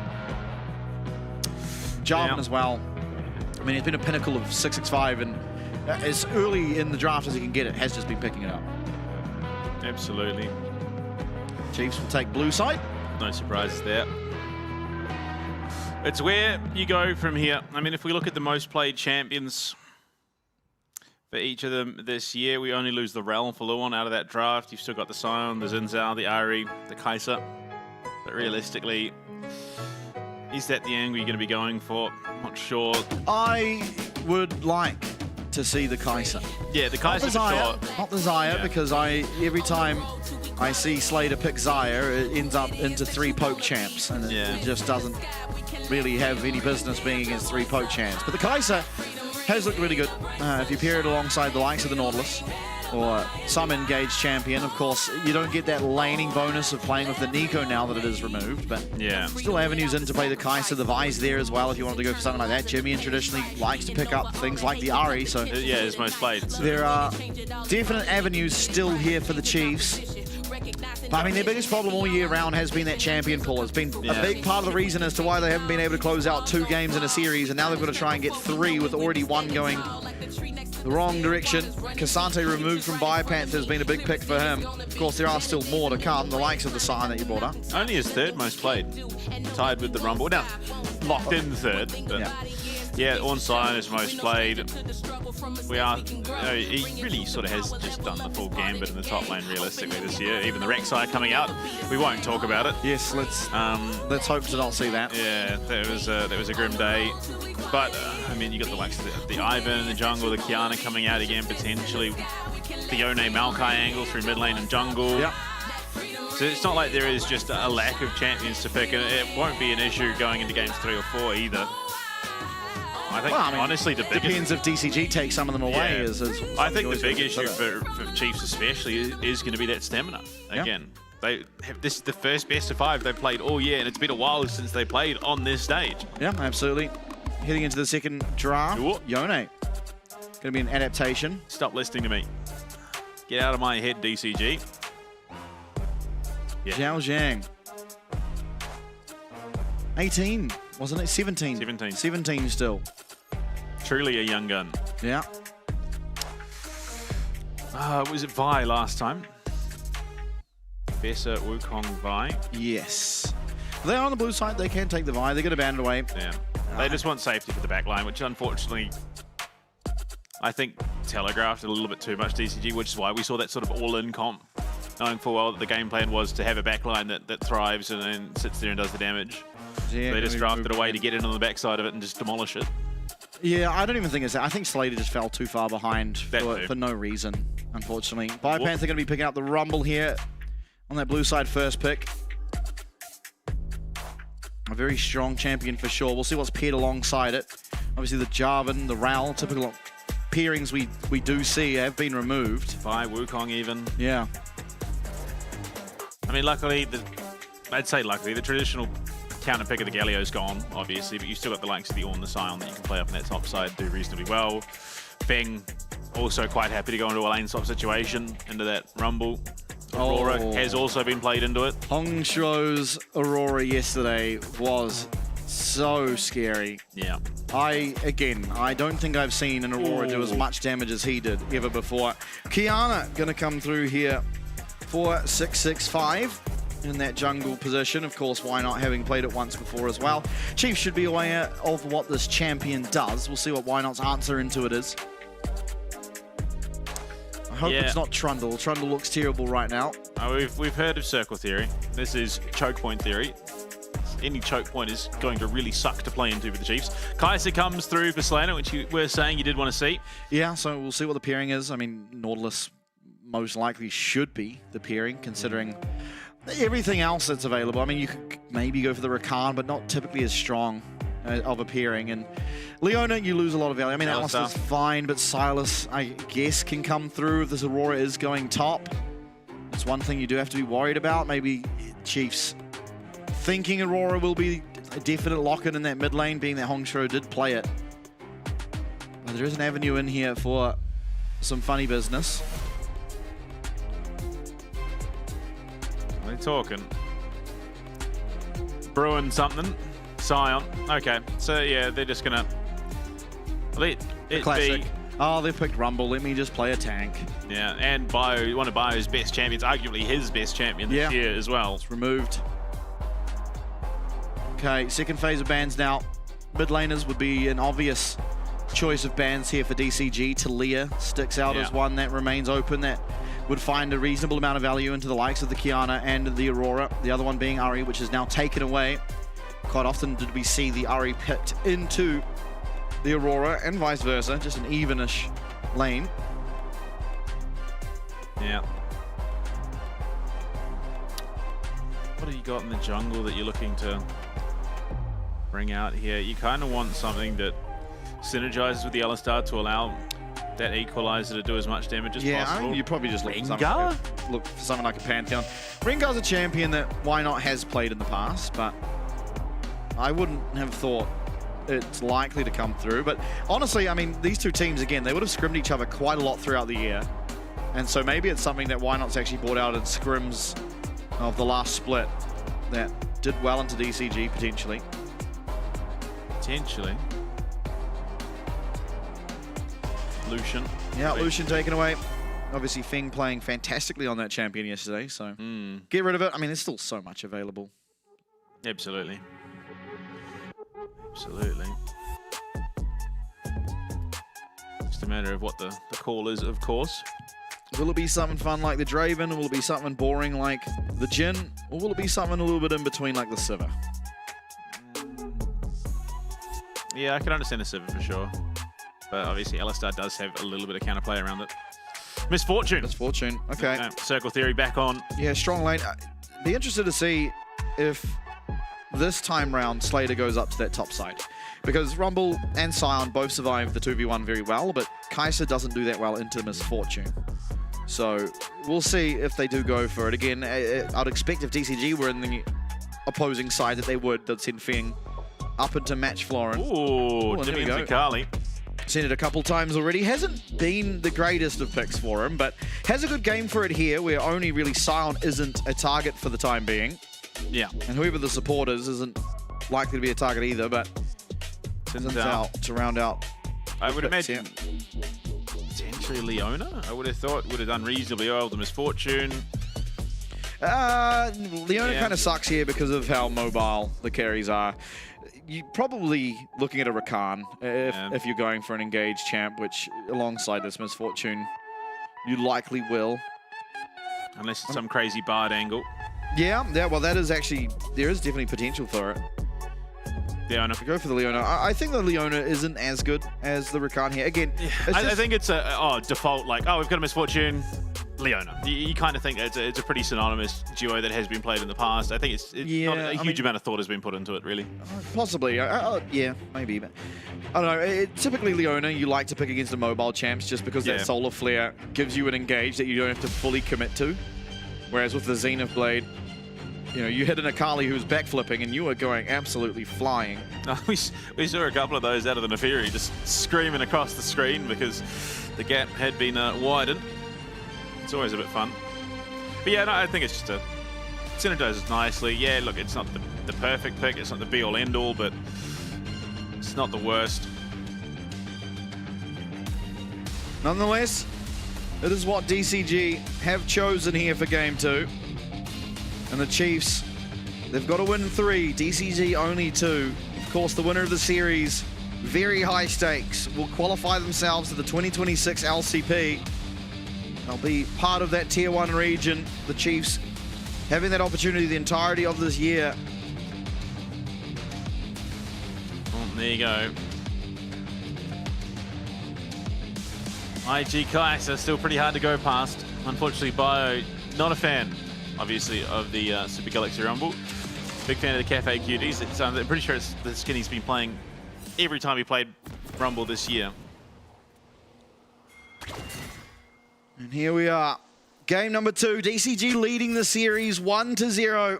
PCS fans getting pretty excited. Again, an absolute fan favorite org after the heroic performance they were able to put on in the 2024 PCS. Taking down multiple times the longtime favorite PSG Talon at the time. Very different roster. Pings upon pings upon pings. Once again, DCG looking for that deep vision. Slater's going to spot out Feng and Shaoxi in the jungle. Yeah, one thing that DCG have been very impressive at is being aggressive in the enemy team's jungle. I mean, last game it didn't go amazingly for them. Actually, it was Chiefs kind of winning out in that occasion, but the rest of this promotion series has been some really phenomenal aggression coming through from 665 and Hongshou and even the bot lane to join. Okay, it's going to be wrap the trade. Do we see the vert jungling come through? I wouldn't have thought so.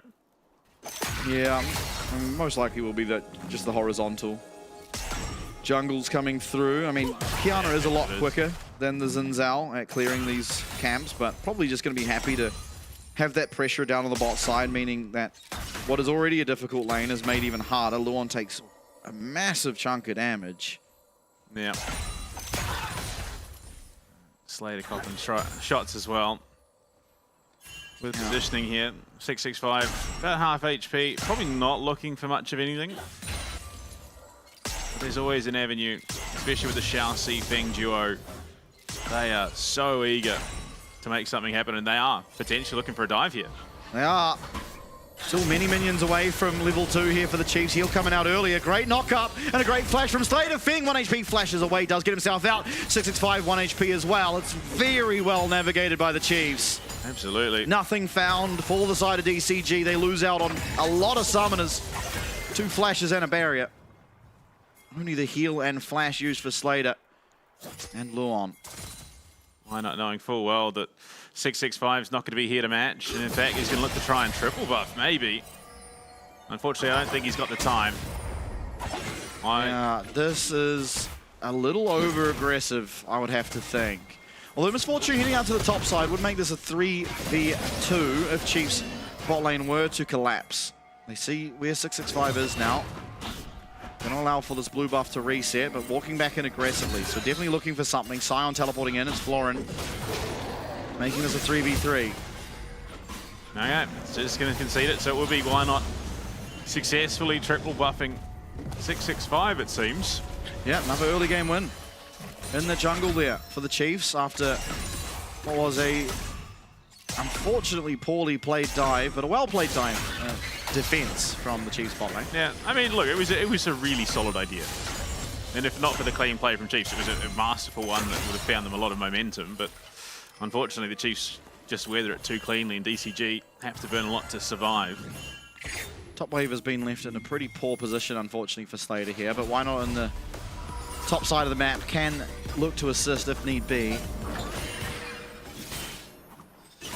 Jimmy just slowed, but luckily, Hongshuai hasn't recalled either. Just going to crash this wave in. Jimmy will catch that TP back to lane. Yeah, very rough spot to find yourself in. Both junglers pathing top side. Yeah, I think why not 100% has to go and sniff around somewhere in the top lane. It's pushing back. It should be safe now. Just with 665's positioning. And yeah, I think you just need to, just in case. Especially with no flash on Feng. Luan going to pull the trigger, finds the way into Feng, but unfortunately their headbutt not quite good enough. Still, in will come Why Not, and first blood found. It's the Chiefs that will claim it. Some great aggression out of Luan. Able to set up for that kill. Plays it so well. A little bit off with the headbutt, but delays things enough that Why Not was able to close the distance, and I think this is exactly why they need to look for something up in the top side. 665 looking for the return. The Shuriken flip, though, might have cleared the distance for Jimmy. Yeah, good timing on that. Even trading back a little bit. Hongshuai certainly coming out better off.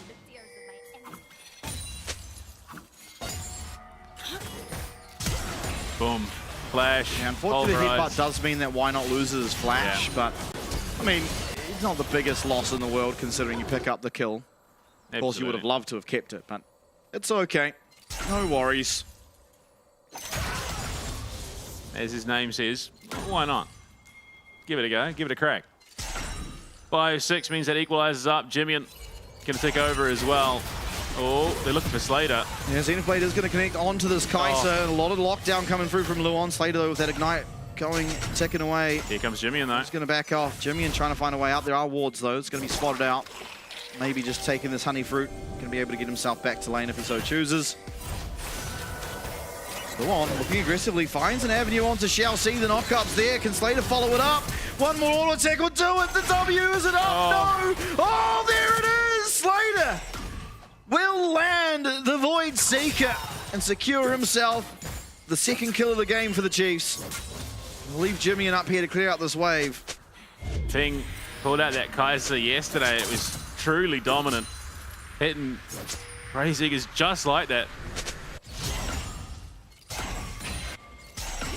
Jimmy still has the ulti as well. Not that he's probably going to want to take this fight, but could potentially help him out in a disastrous spot. Luan, okay. Oh. He's a support, it doesn't matter. Yeah, big jobs. Yeah. Why not? They're not taught how to CS. He played this so well though. Trample up just in time. A little bit off the money, but yeah, boom. Fade away from Slater and he survives too. So up 200 gold on the Kai'Sa. Right, rather 500 gold. It's a really, really good position to be in. And 1100 in total. Which is very, very good. Even Jimmy considering last game. Using a lot of time to go roam up to that top side. Doesn't actually even get an assist, but is still even in gold.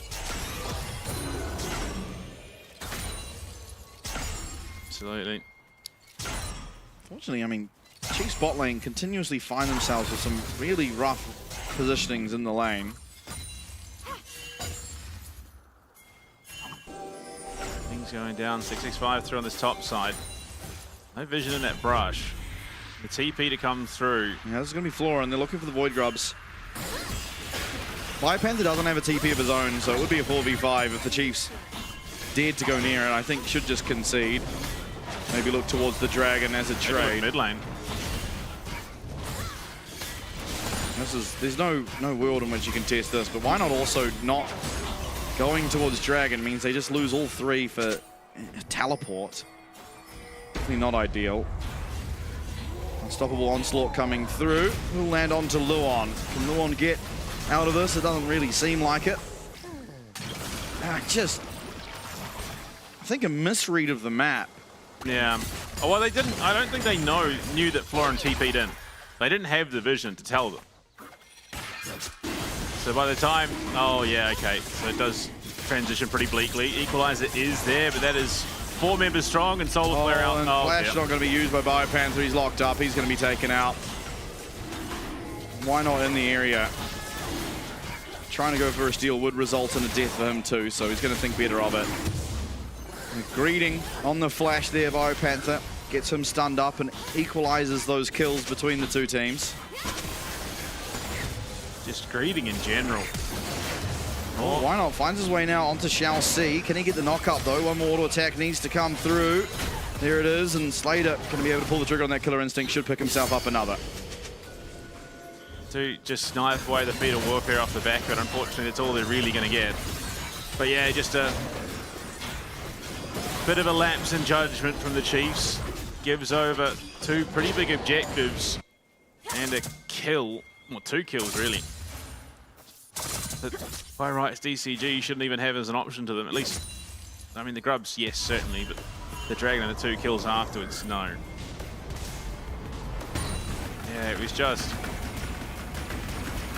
What does that sound? Make it rain, maybe? Yeah, I think so. Just chase down. I mean, great aggression. I rate it. You need to look for something. You need to deny that speed of warfare away as well. Just try not to give as many advantages away. And another kill given to Slater as well. So putting himself in a really good position, close to finishing up that Kraken Slayer now on the Kai'Sa. Bloodthirster will be the choice for Feng. Not to any surprise whatsoever. Yeah, absolutely. Oh, Bio. Oh, the ward's there. There's the pink ward. He gets slowed up though by Florin and is going to get stunned. No, able to flash away from it, turning it around as well on the 665. Wow. A lot of damage coming out of this Rumble. Why not in the area, but no flash available for Equalizer. this. Zinzal's Equalizer going to slow up 665. And Windmeek's Lightning will connect. Biopanther, can he finish off the kill? Oh, the burn's there. No, he's not in range, but he will be able to walk there. He'll be able to pick up 2, in fact. He's trying to run away. The scrap shield will not be enough. Florin turns around 1, but 2 kills found for Biopanther on the Rumble. Oh, Xiaoxi wants the smoke. He said, stay away from my bot laner. You absolute goon.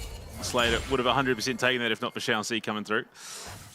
He's a very keen. Oh, bot time. No, not the replay. No, he was going to live. Yeah, he was. Great flash from Biopanther and just so much damage immediately. And that's not even Leandri's finished. That is just overheated. And then Equalizer on top. Why not with a great play here? Windmeek's Lightning, clip 665. He got a bit dicey. It's very dicey there. And 665 may have even been able to walk out if not for turning around to try and use that ultimate. Or Between Worlds? Yeah, Between Worlds used down on the bottom side. Jimmy desperately trying to find a way out. Dodges away. Is going to be able to get that perfect execution. The Shuriken flip as well and does get himself out. And as did Slater. Fancy footwork. And why not doing a really good job this game of just being exactly where he needs to be at all points of it. Even here, not likely they're going to be able to follow up on that Akali, but still in the area to make sure there was no attempt at a dive. Gives them that safe passage to recall. Force in nature first for Foreign, makes a lot of sense. A lot of damage going to be coming out of that Rumble. Pretty easy to stack it up.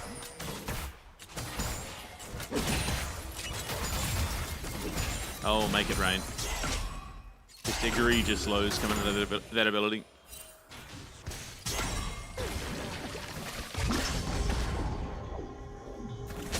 Okay, all right.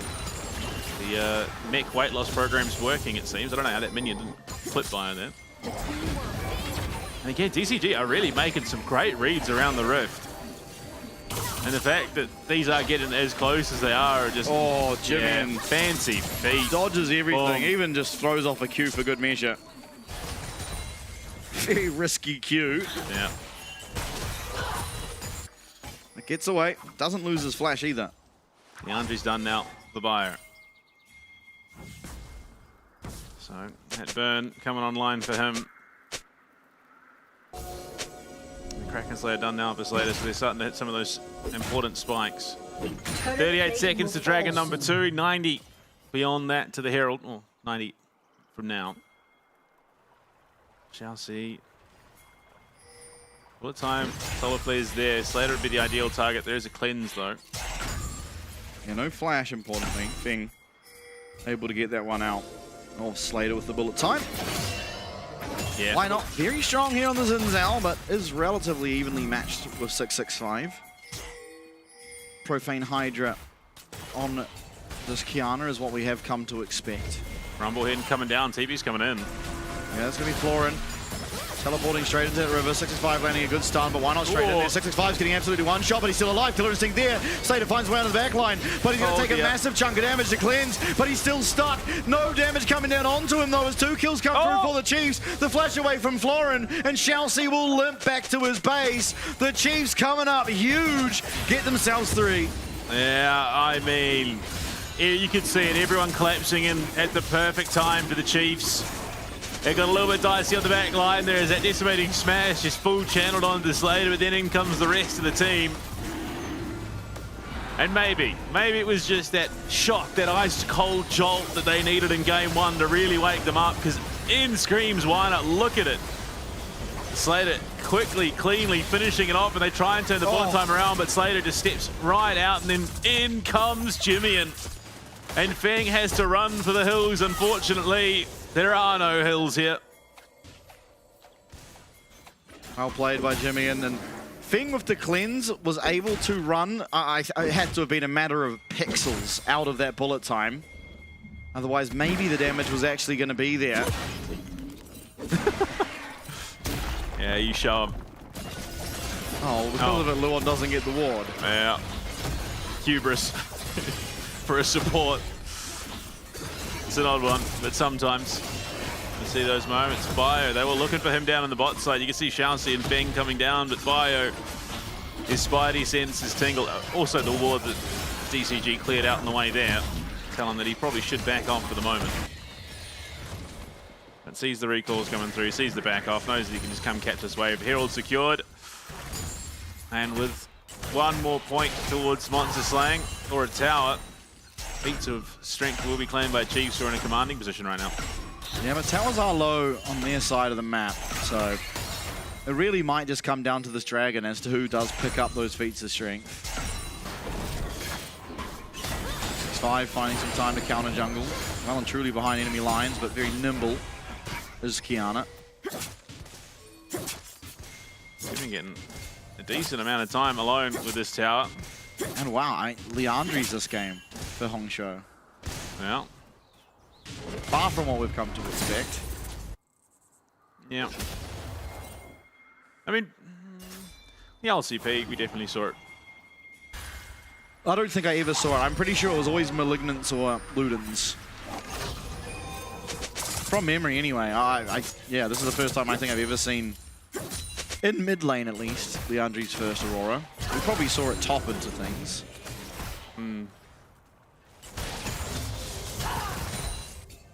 I have to go back and check. Either way, no real objective to come up anytime soon. Bio's up in the top side. It's going to be caught by Hongzhuo though. They've still got that Herald in the back pocket. They could potentially look for an avenue down on the bot side, and why not is going to be there. So they should be able to claim feats of strength here, should they choose to, but I mean, they don't need to. Jimmy's just going to be able to crack this tower on his own.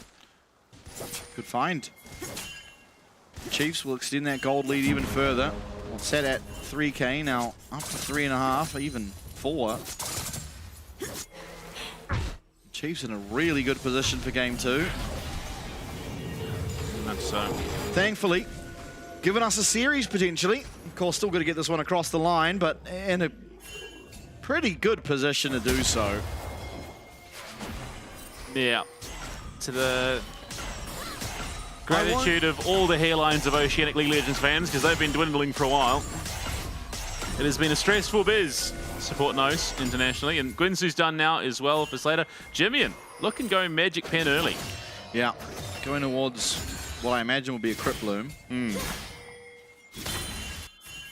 Which is also a little strange. Quite often you do just see the Void Staff out of the Assassin. There might even be just sitting on the Blighted Jewel for now. I mean, I don't even know why you'd do that, but... I mean, the force of nature for Florin, so any... Yeah, if the Akali's the one trying to kill Florin, we've got a problem. Yeah. I suppose the thought that any damage is good damage. will be the top tower taken out by this Herald as well. So they've got support on the top side. They're going to look to crash it into the tier 2 even, if possible. Oh, farm alarm. Oh no, it's a kill alarm. Biopanther 2v1 down here, still looking to turn it around. 6-5 getting very, very oh! And Bio, can he get away? The Nimbus cloak's there. He gets the slow as well. Oh no! Oh, it misses! Oh the my redemption gosh! as well! Biopanther's done it! The 2v1 oh my Lord. And the kill. Oh, Jimmy will get the kill top lane as Chiefs come roaring into the series. Oh, Bio, he attracts R&D and Slater. They're looking for more. Florin's been found. The ult pop, no mana to work with. Florin's going to TP out. Oh! The only avenue to safety for the Juggernaut of Sion. Very, very close indeed, but Florin will make his way out. Cost them the teleport though, lost the flash as well. And I don't know how these minions are not hitting this rumble, but boy oh boy. Cafe Cutie's hitbox. Yeah, Biopanther's been hitting the gym. It's because he's made a jello. That's what it is.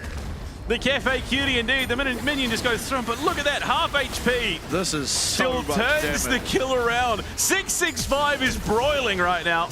And then Bio on a sliver of HP says, thanks buddy, I'm out of here. And why not picture in picture, gets himself the dragon. And Jimmy and Fine Fog Show.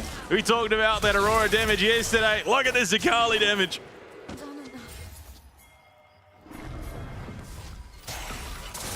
A great look.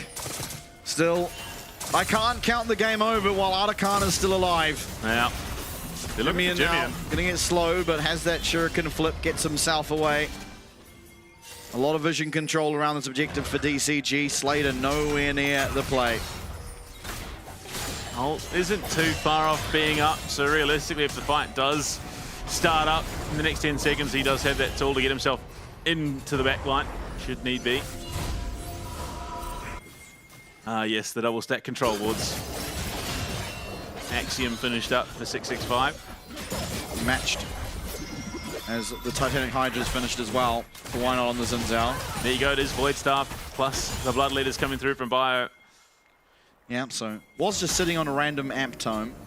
Possibly a mispurchase, but I mean, going to be able to utilize it anyway. I imagine it transitions into the Shadow Flame, logically. Yeah, if you're going Void Staff second, I don't know if you want to go Shadow Flame. We'll see what he goes. I mean, he could even just go Leandri's. Yeah. It would lower his burst, but...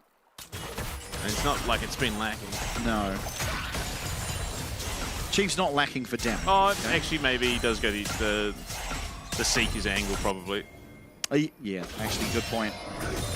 It's probably as on as you're right.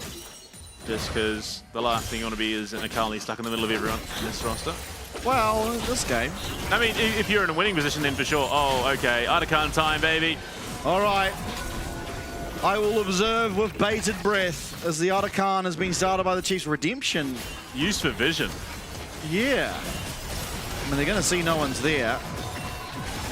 Down C. Vivian might have to just channel his teleport very shortly. Will start to do so now. Artican getting very, very low. Artican's going to go down. It's going to be one on the Painter. Oh, and the combo from Luon. He's going to fall very quickly. But in the back line, will go screaming Slater and Jimmian. That's one for the Chiefs. Hongshu will fall as well. That's a double. Biopanther rounding 3 people away. Ultimately a 2 for 2, but the Artican was claimed for the Chiefs, so another win for them.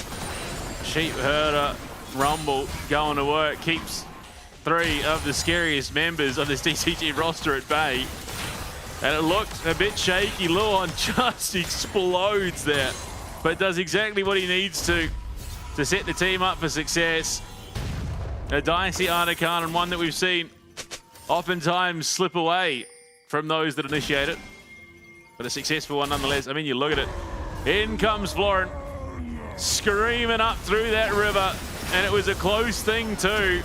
Look at it, half HP on the Why Not. Luon just gets the combo off. And yeah, the Crescent Sweep is only up for a millisecond as Why Not just evaporates. Oh, the damage. flash. Slater. Ping, ping, ping. Oh no, what happens here? Oh, no. Fancy feet. Oh no. Oh no, this is not going to be fancy feet. That's a 900 gold shutdown picked up by 665. Good thing you didn't have a Medjai's. Cosmic Drive second for Hongchuan. This is a unique... The Kyosei build. This is a this is not even the Kyose build. It would have been Black Fire Torch. Yeah, he likes his Cosmic Drive. He does. Oh, okay. Unstoppable Onslaught. No scrap shield here for Biopanther. Does have the flash. Slater's going to be in the area. There is going to be the redemption come through as well. He's not tanking the tower, importantly, but he's been stunned for so damn long. He's trying to turn around some of that damage, but now it's going to be Slater jumped on. Hongsho finds his way in the back line, trying to kite around, trying to find the damage. Won't be able to do so. 1,000 gold picked up for Hongsho. We just swung 2,000 gold back for no reason. Oh, bleak scenes. Yeah, no, Flash was not quite up for Bio there. Look at that. They were up 4.3k gold. It just plummets. And it's less than 1,000 now. Oh. What happens to Jimmy? And I mean, just trying to trade with Shall See. Oh, gets hit as well. Yeah. Tries to get himself away. Actually goes back in. Probably should have just ulted out, realistically. Yeah. Bio not realizing the threat he's under. Yeah, Flash is seconds away off cooldown. Unfortunately. And they just give over 2,000 gold for no reason whatsoever. And that is the last thing you want to be giving a team like DCG. Oh, you see, they're happy. They're more than happy. Confused, yeah, very confused. Yeah, justifiably so. Perplexed, some would even say. Dragon now up and available. It would be the third and sole point for the Chiefs if they're able to get it, but a lot of gold just swung back in favor of DCG. There's still Chiefs slightly ahead. So it is the alternator. For Jimmy. It will be Shadowfire. It could be Storm Surge as well, but one of the two. I'd still rather the Seekers, honestly. Lauren not taking all that much damage unless some uptime is had by Slater. 665 looking for Why Not in the pit. We'll find the snare. Why Not's going to pull the trigger on that Crescent Strike. Does get the knockup, but there's no follow-up for the time being. Great ultimate coming out. Jimmy is going to be able to claim the kill. It's a 4v5 now. A lot of low health bars though. Why Not? He's able to just survive. Oh, yes. Oh dear. DCG are getting absolutely hurted, and Florin may survive, but no one else will as Jimmy claims a triple kill. Oh, he may not. He may not. Down to boot. He won't. He will. Oh, just. Baron up and available for the Chiefs as well. And you have to think that should be the ticket in for game 2 for them. They are on that soul point as well. Classically, in true O's fashion, we don't make it an easy task for ourselves. But we look at that. Ain't that the roller coaster? That is the O's roller coaster indeed. Ups and downs, the emotional toil and toll. It's crazy. We're only 17, but we look 45. And Why Not? Yeah, just gets in, gives his life again and again. Survives somehow, yeah. Just heal after heal after heal. And Jimmy wreaking slaughter. It's been his best Akali game this year. 6-1-3. There you go, Shadowflame. 10 stacks on that ring as well. The Dark Seal looking mighty shiny for him. Yeah, blinged out. This Chiefs with the Baron buff, a big wave up in this top lane. Hongsho waiting. Will be spotted out by this Void Seeker though. Good foresight out of Slater. Also has that Seekers for himself now, so a bit of additional safety. A double onslaught coming through. Ultimate's great out of DCG. 665 finding a good one, but it's only going to land really onto Lauren. Lockup coming through. Teleport as well. There's going to be Jimmy coming to flame. Oh my goodness, the Killer Instinct and Killer Instinct indeed. Out will go Hongsho through the back of that between. Whoa! And Jimmy goes soaring in, and Florin will go flying out. It's going to be the Chiefs who will claim game number 2. Hongsho can do very little, but run away. Does have some fancy feet, but has no hope of surviving this and keeping their hopes of game 2 alive. It will be the Chiefs who take game 2, evening up the series 1 apiece. Oh my lord, what a game and a half from the Chiefs here to answer back. It got a bit dicey, but they ultimately get it done and tie up the series 1-1. Absolutely monstrous stuff from the mid laner. Jimmy at 8-1-3. Oh, Jimmy, you good man, gets it done on the Akali in a big way.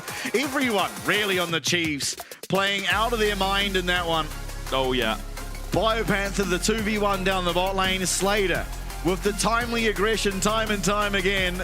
Mr. Steak, this time I will save O's, the Beethoven of League of Legends. Oh, he's been riding that one all year.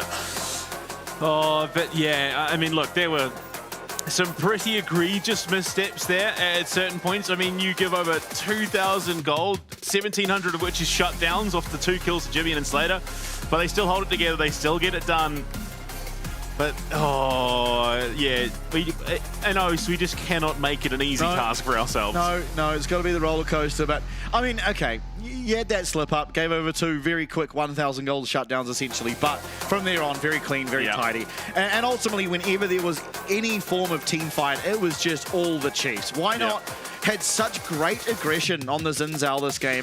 This was, for my money, his best game of the split. Undoubtedly. Where every single time he went in, it resulted in so much winning for the Chiefs. It gave so much room for Jimmy to play around, found the knockups from key targets for Slater to then pull the trigger on that killer instinct, and it just time and time again, and it really was. I think my MVP, while Jimmy played out of his mind, was actually Why Not, because without him finding plays like this, they would have not been anywhere nearly as far ahead.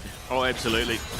I mean, he just read the map so well, and no small part, so I'd imagine the communication coming through the rest of the team, just feeding over info, and yeah, Bio, just an absolute monster at this stage in the game. And again, Why Not just always in the right position. This was a really nice W from him as well, just clipping 665.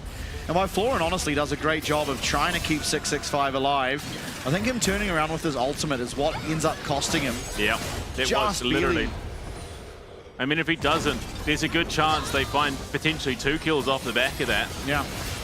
And yeah, Why Not just continuously playing his life in the thick of these team fights. Him and Luon just giving up. Watch the pixels. Watch Slater just managed to get himself out of that bullet time. Yeah, just giving their lives to the cause to make sure that Jimmy and Slater and Bio can do what they need to do to get these team fights over the finish line. And here, this was just an absolute fraudulent heist from Bio. Should be dead to rights. Is so perfect but as well. Just melts 665, who sits on the equalizer far too long, and then scrap shield up, says, all right, Bio, I'm out of here. Gets the flash from Florin as well, and just flips there, and all the while Jimmy up on that top side hunting, finds Hongzhuo. Oh, when they're playing on, they are playing on. Oh, if that isn't the Beethoven of League of Legends, I don't know what is. And again, Arakan, great smite out of Why Not. Luon manages to get in front of Florin. That stops all that CC that could have possibly found its way to the back line. It could have been even more disastrous in reality here for DCG, but shall see if that flash gets the stun down to stop any real forward momentum. And this was the mind control. This was very Warrior. Yeah, this was the mind control. So flash not there for Bio. He was never getting out of that. Slater drug into, unfortunately, his top lane is overcommitment. Falls, and yeah, look, okay, we missed the Jimmy and fumble. Beautiful. And then they just absolutely clean up around the dragon fight. Jimmy and just taking apart DCG. And it even looked like Florin wasn't going to be able to get away there. Yeah. Ult comes out onto Why Not and Luon. Slater and Panther, Bio dodge out of Florin, and then in comes Luon. Sets up the equalizer. Feng is not going anywhere. Takes a good 80% of his HP to the equalizer. Oh, and the Shuriken flip into 665. The ult held perfectly there by Jimmy, and wanted the Quadra, but said, he's moving too quickly. Gives it over to Slater instead. Absolutely, and well, we've got a series on our hands here, Blue Panda, as Chiefs will tie up the series, now 1 apiece. We are going to go to a break. Once we're back, Oceania is still in this one. We'll see you all very, very shortly.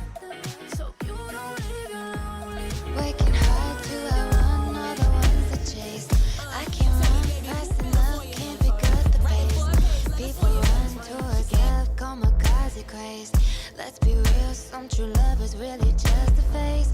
Heard it all before, y'all just need a score. Don't want it anymore, can't take it no more. Love her I adore, yes and I am sure. Because love is war, over and over, baby.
The blossoms fall, and the black rose rises. Do you feel like the heroes of this story? Coming to save the day. You're pawns in a game that's already been decided. You will fight, as good soldiers do. I will seal you away once more. Your age has passed, Darkin. Stay buried.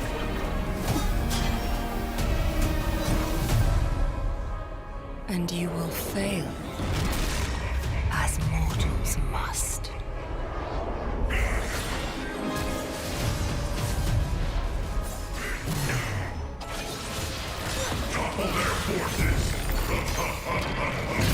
Your course was doomed the moment you left Demacia.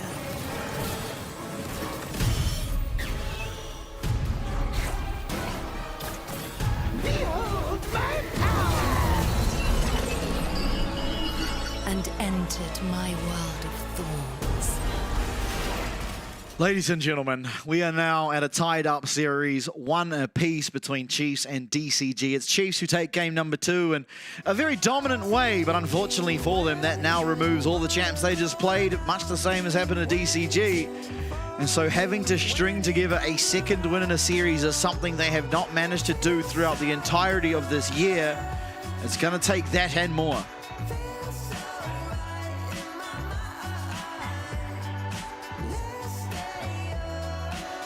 Yeah, sorry. As there you go. Yeah, no, it's not to say they haven't been in a position where they are close to closing out those games. In fact, a lot of them did come down to sort of 50-50 fights where it just didn't go their way at their final moments. So, yeah, it's only by the slimmest of margins in certain series. So you'd have to hope that they can at least get one more. Hopefully. I mean, I'm hoping they get 2 more. I'm going to be honest. This is well and truly a biased cast, unfortunately. Yeah. But the hopes of my region reside on the red side for game number 3, as DCG will take blue side for themselves. The first time they are getting side selection throughout this series so far. Absolutely, blue side. But I mean, again, this is something we've sort of discussed and the trajectory of how the side selection sort of plays into the Fearless draft, where we're going deeper into the pools. We're moving away from those just apex tier champions and getting into territory where there is a little bit more room to work with those counter picks, and the value tends to shift from that blue side in the first 2 games going into 3, 4, and 5, where red side does just offer you that little bit more. Yeah, very, very true. Be interested to see the bans, how they change up. I expect the Chiefs will keep the Ambessa ban, because if you're not willing to first pick it, you're probably not wanting to pick it at all, and so taking that away. The Wukong is something that Wynut has played before and has been banned from the Chiefs consistently. We'll see if they're willing to leave that one open, but I mean, 665 in our past 2 days having some phenomenal Wukong games. You might be a little bit worried. Yeah, no, I think that one just stays in the ban pile, honestly. Yeah. With how scary it was. I think you can potentially let the Vine go through, because obviously Slater very comfortable on the Xayah, something that you can pick into that quite comfortably and finds a lot of success on traditionally. But we'll see what the game plan is coming into this. Maybe there's room for shenanigans. Xiao Jiang seemingly proactive in the coaching role, or assistant coaching role, I suppose. Well, I mean, a good team player understands every facet, every role in something like this. Or at least that's what I've been told in terms of, office work. Well, there you go. Same bans across the board for both sides. teams. Don't change the bans at all.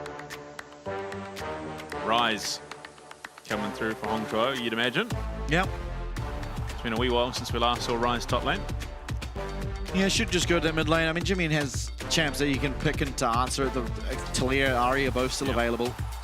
Ahri, while not the greatest into Rise, Talia more likely, I would have to think. We'll see. Absolutely. It's the jungle pool that is steadily dwindling. It's going to be the Lucian instead. Locked in for Slater. Lucian with what? I think you can probably hold it for now. No, yeah, I don't mean support, but what do you pick here? I guess you don't... Trundle, okay. Okay, not bad into Rise, but Phase Rush, if it's up, we'll get him clear of the pillar pretty easily. I think it's more you look at the AD carries that are left as well. Okay, so Zaya's going to be stolen for Feng here. They've got the option to double down with the Rakan as well. Yeah, I expect them to do so. Zaya Rakan. You're not really wanting to pick Braum into this either. No. So, is Luon willing to play something like the Nami? Possibly. Has played the Renata. Hard. Yeah, you're not playing. If you're playing Renata Lucian, we're losing. Yeah, has played the Bard. Nautilus potentially. I don't know. I think he hasn't shown the Nami. It's going to be the Braum. Zaya pretty happy into the Braum. While you can block the feathers, you're not really wanting to use the shield to block the feathers. Yeah. And there isn't the greatest of champs of all time to use this Braum into. The ultimate does get some value though, with the immobility naturally that Zaya and Rise do suffer from. The Glacial Fissure can be a bit of a thorn in the side, especially when paired with the Trundle. Zed. Yeah. Taken away from 665, you'd imagine, although through the World Cup playoffs we had seen it mid. It was Celeste actually from Sports that played it mid. Zed taking away from 65. You're taking away the more mobile junglers. Yeah. Things that typically Trundle will suffer against. Lee Sin stands out as, I'm not sure about this year, but certainly last year 665 was very happy to go towards. Yeah. Cassiopeia taken away in the mid lane from Jimmian.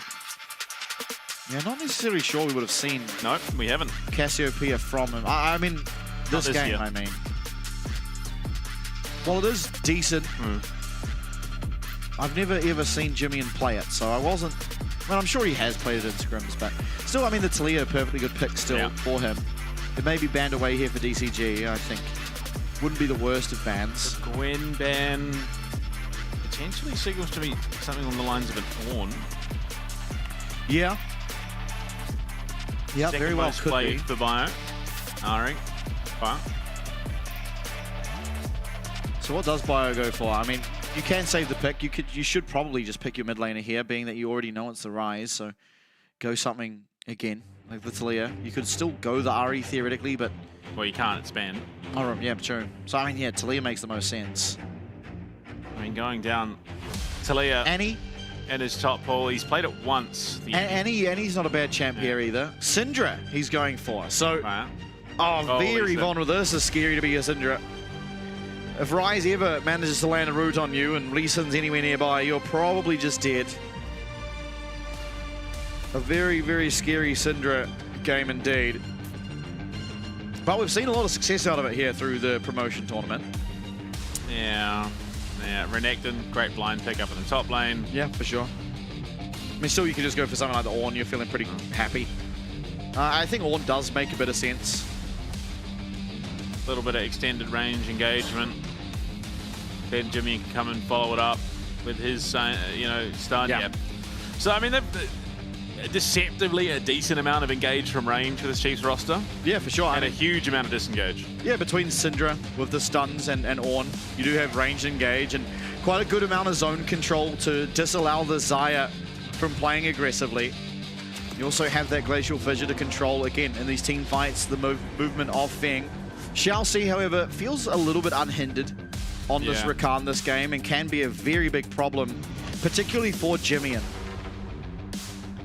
Yeah, for sure. For sure. But, I mean, again, we have seen somewhat of this trend where you're sort of playing for the team fight. Yes, there are individual instances where those weaknesses occur, but in a team fight setting, that chaos is somewhat mitigated by, I mean, if you get a Pillar of Ice in the right position, if that Call of the Forge God connects in the right way, you stack the CC, and it becomes very, very hard for Shalcy to actually get in with enough HP to make that quickness do anything of merit. For sure. Yeah, I mean, honestly, both team comps definitely have ways to win. I don't think any one team comp is necessarily massively better, but I think there's a big weight on Jimmian's shoulders in terms of how he's positioning, because, I mean, the biggest flaw to Syndra is just how vulnerable she is to the likes of Lee Sin and especially Rakan. So if you're ever out of position, you will suffer quite heavily. But in saying that, I mean, it's very important as well for Feng on the other side to be avoiding wherever the Syndra is, or at least waiting for Syndra to be vulnerable before really trying to play through these team fights. Yeah, unfortunately a bit of a mismatch in the Zyra Khan skins. It's like, you know, you and your significant other saying, hey, we're going as Avatar for Halloween. One shows up in Aang and the other one's a 6-foot-tall blue person. Almost, but not quite. Once again, unsealed spellbooks. Earlier on in the promotional tournament, saw a lot of just the tried and tested aftershocks and whatnot. We are going to have a lane swap for the first time coming through, putting this Lucian up in this top lane up against the Renekton. We'll see what it is that Luon wants to do with his early game. At the moment, looking to just sit around with Biopanther seemingly. Why not? Has no idea the trouble that he's in. He's going to get stunned up. Has flash, not going to use it. First blood goes over to Hongsho pretty cleanly. And a disastrous start, just strolling through that jungle right on top of a ward. Yeah. Yeah, I can understand wanting to accelerate and try and deny away, but that feels like it was just throwing away an opportunity. Either way, I mean, look, he gets back out of the rift. The kill going away of Hongsho is a little bit problematic, though. Luon getting aggressive. Unfortunately, it's not a battle that Ornn and Braum will win at level 1. Yeah. Yeah, just strolling over that ward. I mean, just no business. Maybe if Luon stays. Even then, it's still a 3v2. Minions have spawned. Yeah, I mean, you get the ward down, just leave. Like, I just don't understand. I mean, they had no idea. They had no way to know that DCG were collapsing back in. I think it's a brilliant read from them. Yeah.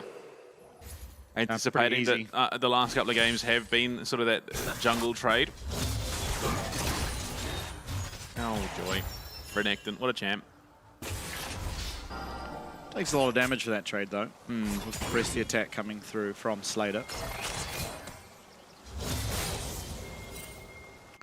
And Biopanther does this game select the correct skin with the Chushu Ornn pink chroma. I believe it's Rose Jade is the name of the chroma. Yeah. I know that because when I buy chromas, it's always the Rose Jade one. I couldn't for the life of me tell you if I own any chromas. Mostly because I play skins that don't have them, so. Yeah. Well, I remember my first chroma was the Lucian ones, the Prime Lucian, where it was literally just regular Lucian that changes to red, yellow, or blue. Some trading going on in the mid lane. Of course, Hongsho is up in gold because of that first blood, yet to realize it though, as he hasn't needed to look for a recall.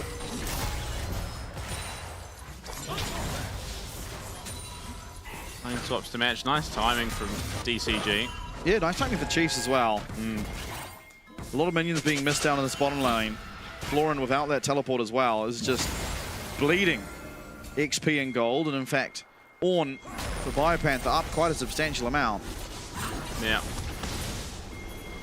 And it's going to be the dual roam out of the jungle and support the DCG, and they are racing to try and deny this scuttle away from Why Not, and they are beelining down for him, and that pillar of ice, Smited away by 665. Why Not trying to hold his flash here, but could be very risky. Has to try and predict the Q. 665 lands it, but it's onto Slater. Still aggression coming through. Winter's Bite not quite going to connect. Flash traded for those two junglers, but the Scuttle Crab was collected there by 665 on that Lisa. Again, feels somewhat unnecessary. At least Why Not does survive. They get the flash out of 665 for the time being. Oh. Aggression here, but Florin's getting taken very low. It is still a 3v1, 2, however, and 665 will claim himself that kill there. So 2 on the board now for DCG, none in response for the Chiefs as yet. Luon not even getting to use either of his summoners. Why not? Not under too much pressure as that Sonic Wave did go wide. Florin at the 5-minute mark has 10 CS to his name. Now looking for another lane swap now. Perfectly baited. Oh, brilliant play around that vision. And given that Luon is only level 2, there's, yeah, just no way that he was ever surviving that. Unfortunately. Oh, he actually did have the heal. Had heal and flash, but maybe he could have gotten out, but not quick enough. At least you only lost the Braum, so Lucian for Slater still picking up that gold, picking up that XP. Has to be careful again, though.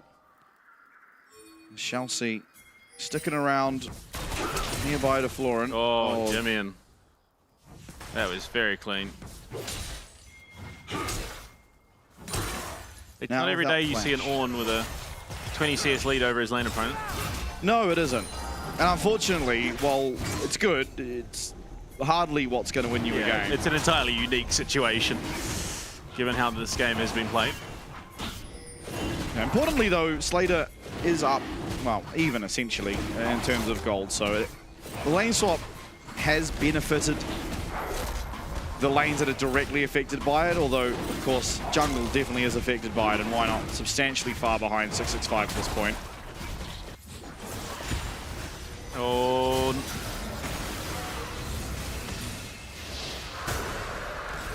Oh, Chelsea. Slippery. Just, oh, okay. No, looking for the re-engage. Yeah, round warp here coming through from Hongshou, and Luon is going to make his way out. Okay. Yeah. Not bad. Dragon, Luon loses his flash, but gets out. Hongshou does cost him his round warp, but far from the be-all, end-all of abilities at this stage of the game. Yeah. Well, I'm quite happy to, you know, shrug that off with the Bramble Vest in the back pocket, so... Yeah, he's still got double. Oh, no. Oh, net. Yeah. Oh, there's a ward. Just getting no time to breathe whatsoever. No flash. He's just absolutely dead. Yeah. Unfortunately, this time at least Chelsea picks it up, so gold not going necessarily where DCG want it to, but still happy nonetheless to continuously pressure at this Trundle and completely punish him. And again, this is why you don't really like to play against these mobile champs when you are the Trundle. It's just very difficult. With the aggression perfectly played by DCG and pairing of 665 Chelsea and even Hongshou. Oh, Slater. Flash there, Florin finds quite a lot of damage back onto Slater as 665 going to come in, but he does miss. Flash away, Slater gets himself clear, and Luon as well with that wall. Well played to have escaped, but it's costed both of those summoners. 665 is playing out of his mind this game. Bang, Feather Storm going to be used.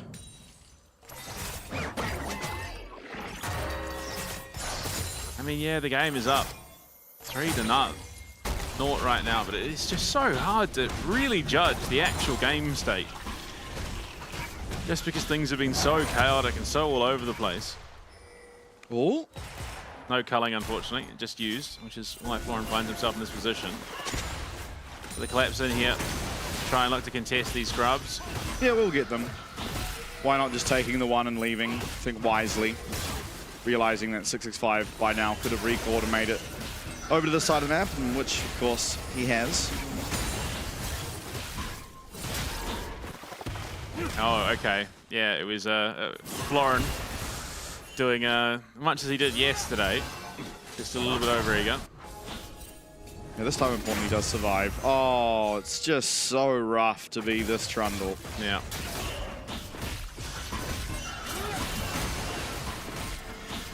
And why not face it all? He's not going to be a part of this game for a while, if ever. Yeah. And honestly, I think a good team composition against the Trundle from DCG. Well, it's just Chelsea playing in the back pocket constantly, so it allows that aggression to 665, who's already had himself a pretty darn good game and is sitting pretty accelerated. A full level up on Why Not at the moment. Does Florin do the thing again? Chelsea is here.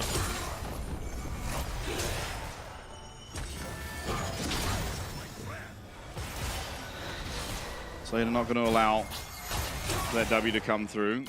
Just doing a good job of weaving in these auto attacks to make Florin's life a little bit more difficult.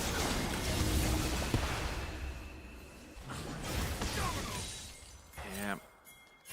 Eclipse first for 665, understanding full well that he's very ahead and wants to keep compounding that under why not. Chelsea has just been a globetrotter this game. And Bio's getting exceedingly rich, but unfortunately he's on. I think the XP is the main bit. That is the biggest benefit for Bio, is he is going to be getting closer to those upgraded ornaments. Oh, why not? We still are very far away from that, though, as it stands. Yeah, but it's a lot faster than it... well, I say a lot faster. It's faster than would be traditional. I actually think it's just on pace. It's Florin that's very far behind. Yeah, it is kind of hard to judge the overall pace in this game because everything's just a little bit off. Yeah. 1.5k gold lead, of course, for DCG, but far from out of it, Chiefs, they were able to pick themselves up that first dragon, so can pretty willingly give open this next one to try and buy time to, again, get those ornaments, as you point out. First items now coming through for both the 80 carries. Rod of Ages now done for Hongshuo, so a bit of a power spike for him, of course. A delayed one where you kind of need some of those stacks to come through for it to really find that value. Matched by the Blackfire Torch in the mid lane for Jimmy. Yeah, so a strong item. Essence Reaver for both bot laners. Crazy. Dragon's up. Unfortunately, I think you just have to concede it here if you why not. Oh, yeah. And given that he's looking at Sundered Sky first instead of Triforce, speaks to just how rough this situation has been.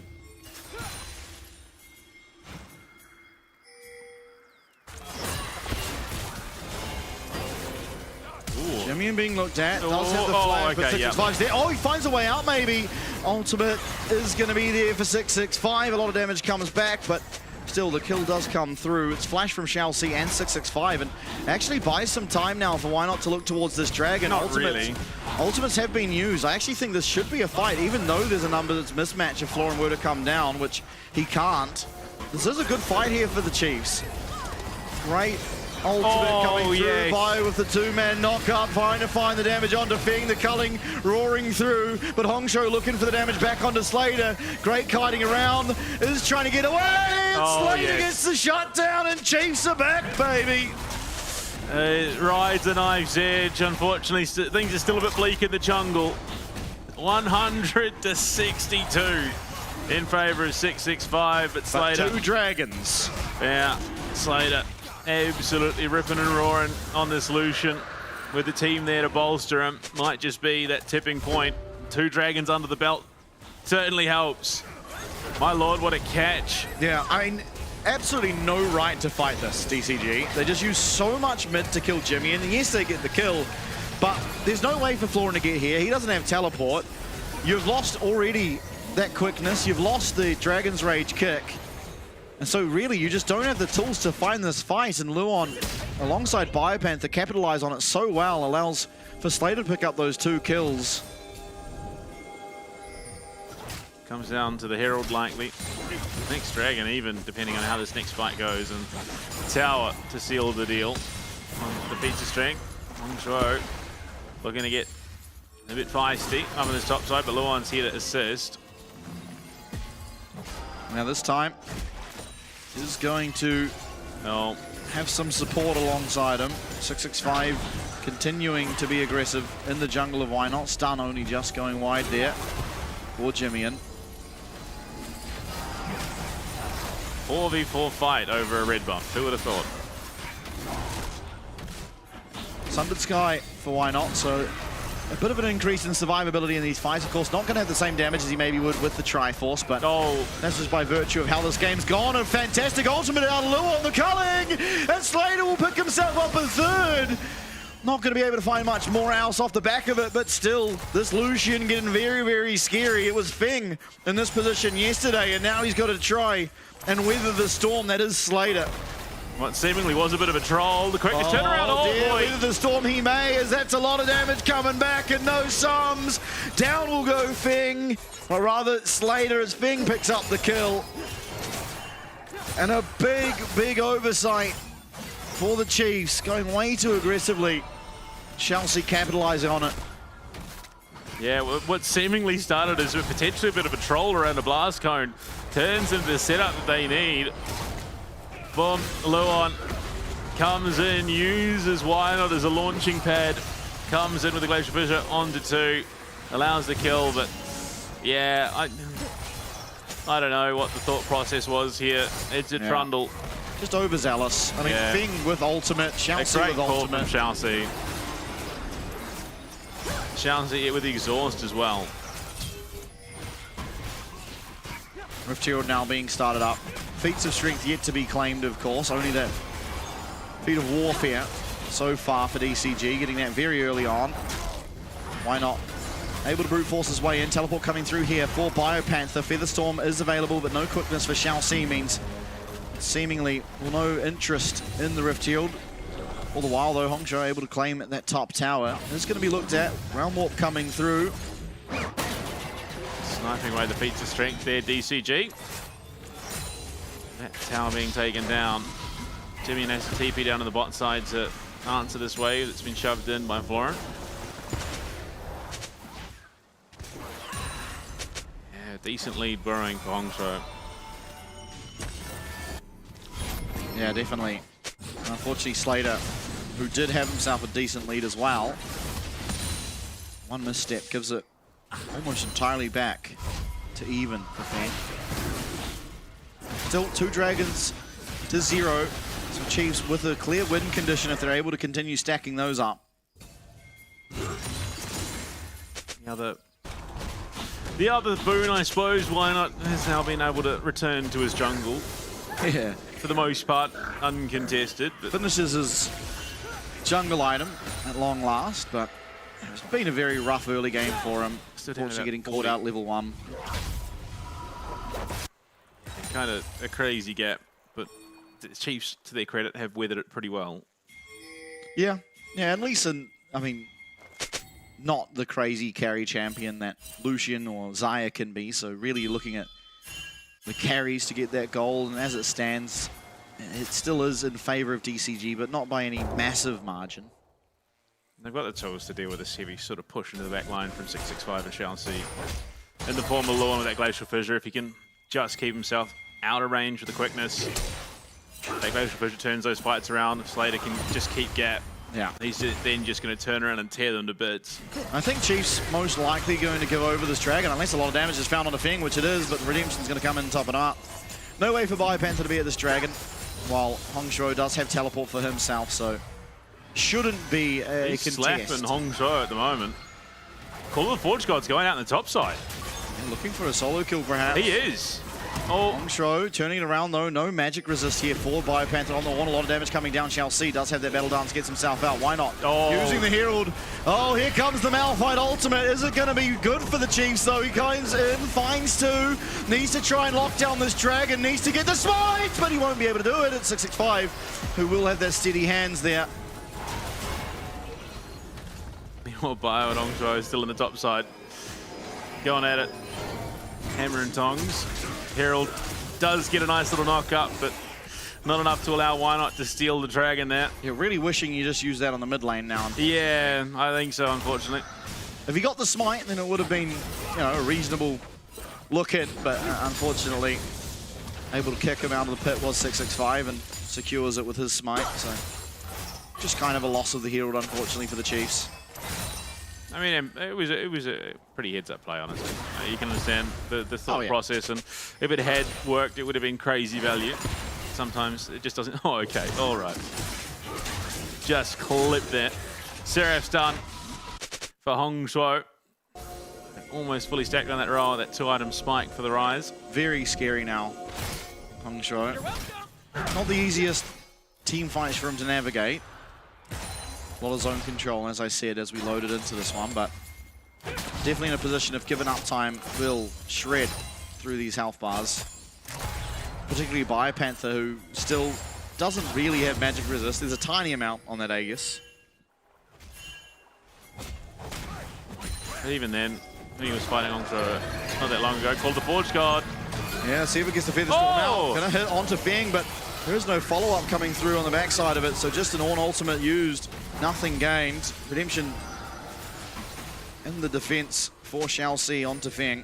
Not a bad horn from downtown, though. I think he's pretty much hit every single one this game. No. Yeah. Why not? Looking for that pink ball, won't be able to get it. Has to be careful. Oh. Wave's going to connect. Luon's here. Dragon's Rage kick straight into Shall See, but the Rakan's not going to do any damage. Out will come the ultimate here for Luon and the defense. The rest of the team in the area. Slater has to be careful here. You don't really have the right to walk that way. Quickness coming out. Luon with a great stop on it though. That Winter's Bite doing wonders as Why Not desperately needs to try and get towards that Blast Cone. Defense of the mid tower is successful. Blast Cone there, redemption also. Yes.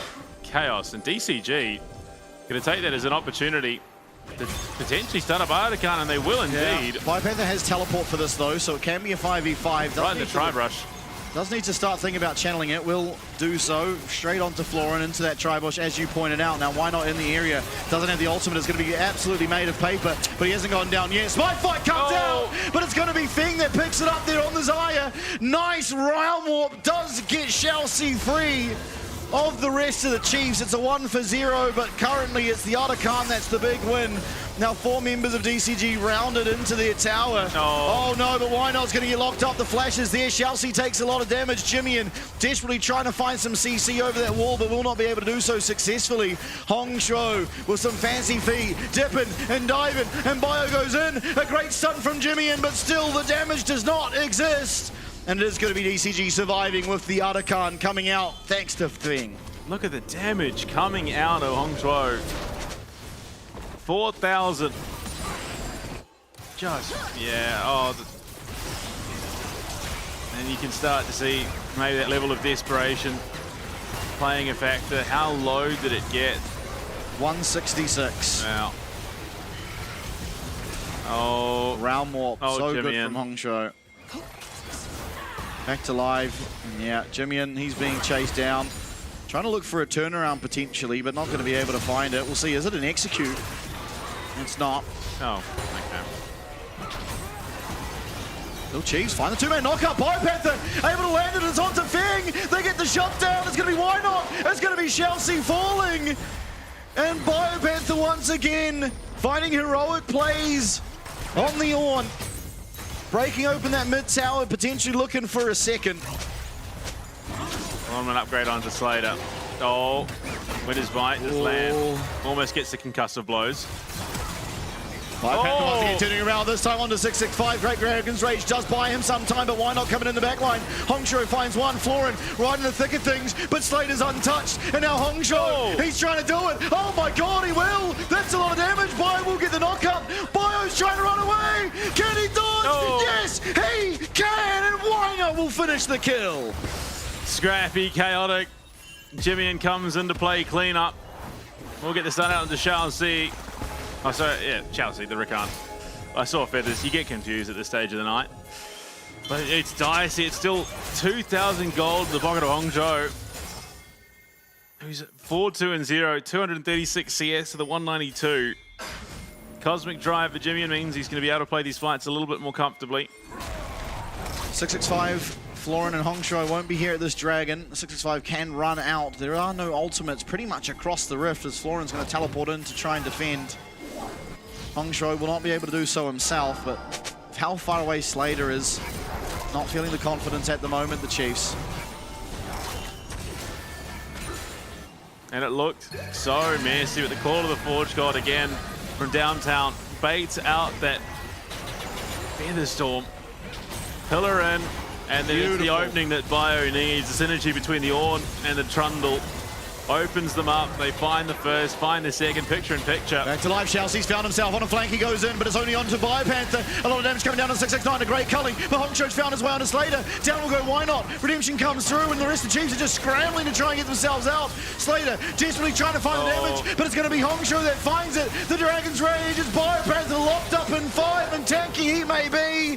He will not withstand the might of DCG.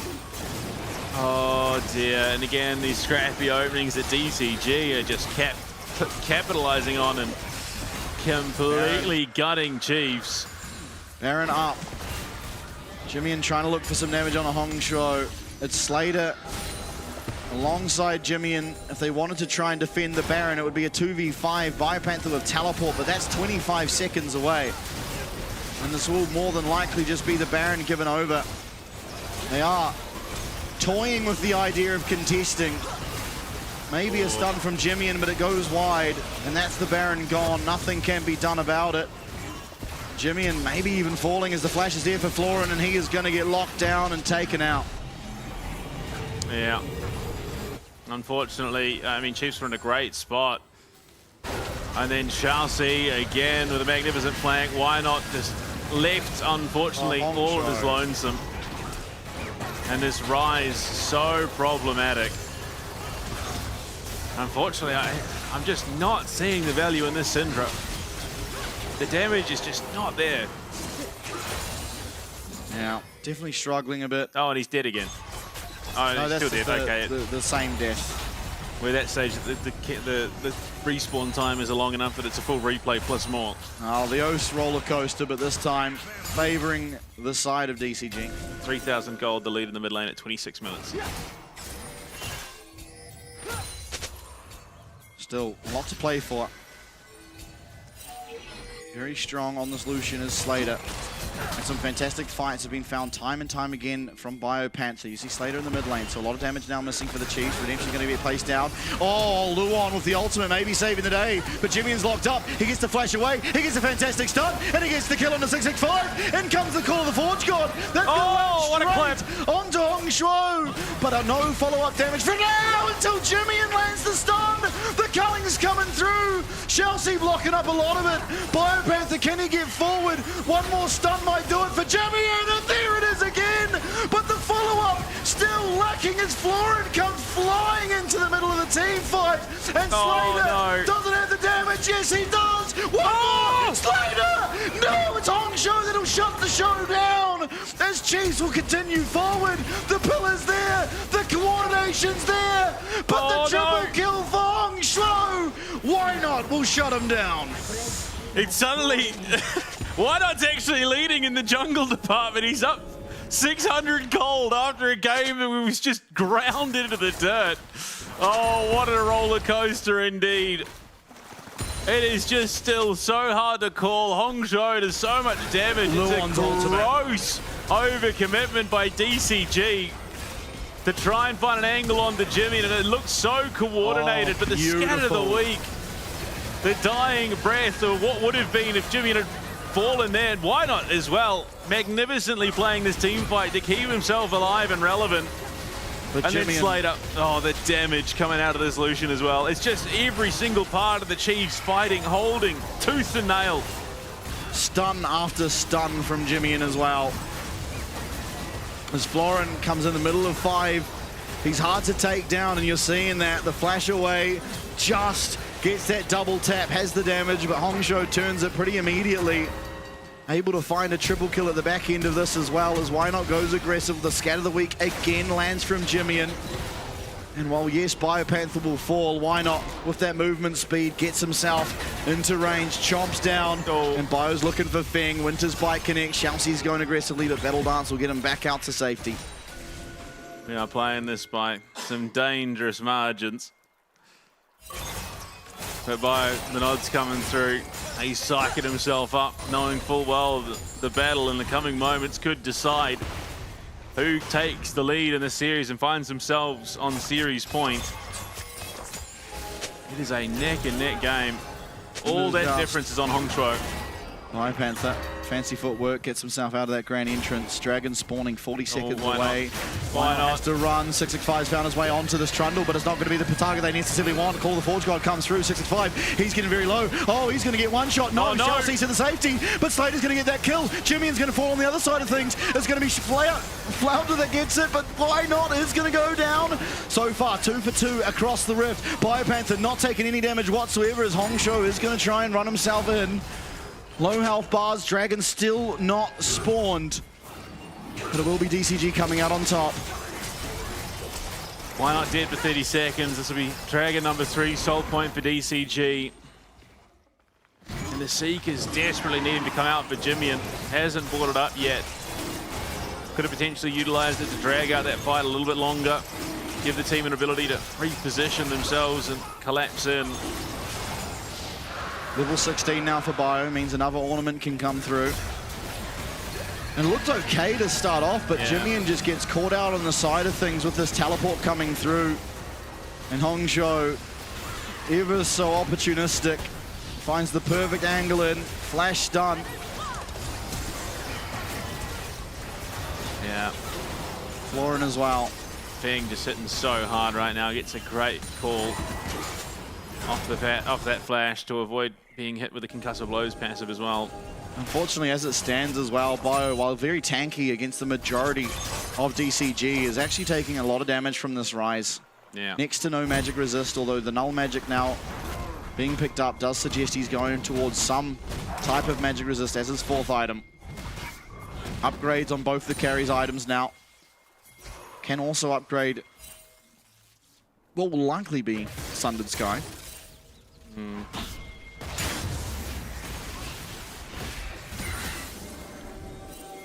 It's a knife's edge that is being walked here. If they find a catch on a Hongshou, this game likely spirals in a way that Chiefs can capitalize on. But Hongshou in the bot lane is looking for that tier 2. This might be the call for the Baron here, but they've spotted Florin. Yeah, there is no teleport for Hongshou. They're looking for Florin on the top side of things, and Wynot's going to be able to find his way around. Slater in the back pocket as well. This should just be this Renekton going down. No help for him. Dominance pop, trying to find the damage on Slater, but won't be able to do so. But Luon, he might be caught as well. A lot of damage being blocked up by that Braum shield, and here comes the culling, but it's not quite in range. Feng able to just narrowly be out of range, but that pillar's going to put him back in it. As he does use that Feather Storm, Wynot going to kite it out. Oh no. Hongshou, though, quietly just ripping through those towers. Someone has to recall, and it's Bipanther to answer it. But so much damage is being taken by this Ornn. DCG being rounded, but Chiefs have to be so careful. Any mistake here will likely end the game. The quickness, Feng, he's going to be able to find Slater, but Slater is going to be able to jump away for the time being. The flash forward, can he find the stun? No, he can't. Slater's going to have to dash back out as Hongshou has arrived for the play. They are able to take down Jimian. 665 might fall as well, but the Sonic Wave keeps him up just that much longer. Oh, and Chiefs have narrowly avoided disaster. Some way, somehow, they've navigated the situation. Low health bars be damned. I wouldn't say that they have, unfortunately, because you look at the damage coming out. Base is cracked, tier 2's gone on the mid lane. In what was effectively a 4 versus 5. And we've seen this situation before. It was a Fiora in the top lane from LJW. Yeah, Jimian. Poor Jimian. Oh, had the flash too. Could have avoided. Oh, he lives. Oh, no, he doesn't. Yeah, he had the flash, so he could have avoided that Sonic Wave and would have survived the vast majority of that damage. To be fair, I actually think it's better he didn't use the flash. Yeah, I think with the stakes at this stage in the game, probably on the money. Has now got the needlessly large rod for himself. We'll see if that turns into a death cap, but more likely should just be the Zhonya's. Deadman's upgraded for why not? Gives him a little bit more bulk. Yeah, a little bit more armor against and what is the locket blue on. So all the upgrades have come through. Yeah, so while the gold lead suggests DCG's ahead, in terms of effective gold with items, it's actually ever so slightly favoring the Chiefs with about 5k worth of items in those ornaments.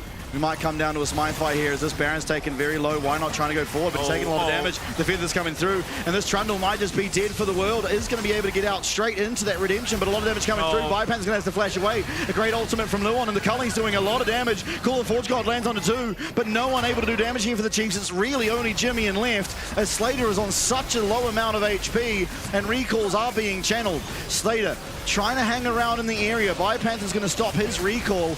As why not? Unfortunately not here. Does mean this Baron will fall.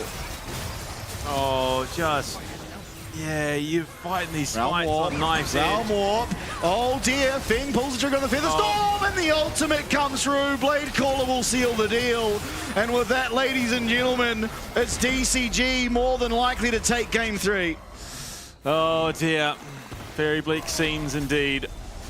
A absolute trench in the mid lane as Hongshou and Florin just full send it for the Nexus instead. Completely walking around Why Not and Jimian. And they're just going to take it. They're going to take it all. Hongshou, look at the combo to come through. 665 going to take the kill instead as the Nexus falls. And a bitterly fought game by the Chiefs. But unfortunately, they just could not hold fast instead of that big blue smurf. Absolutely, DCG able to get it done. Hongshou in particular on the rise, an absolute phenomenal performance by him.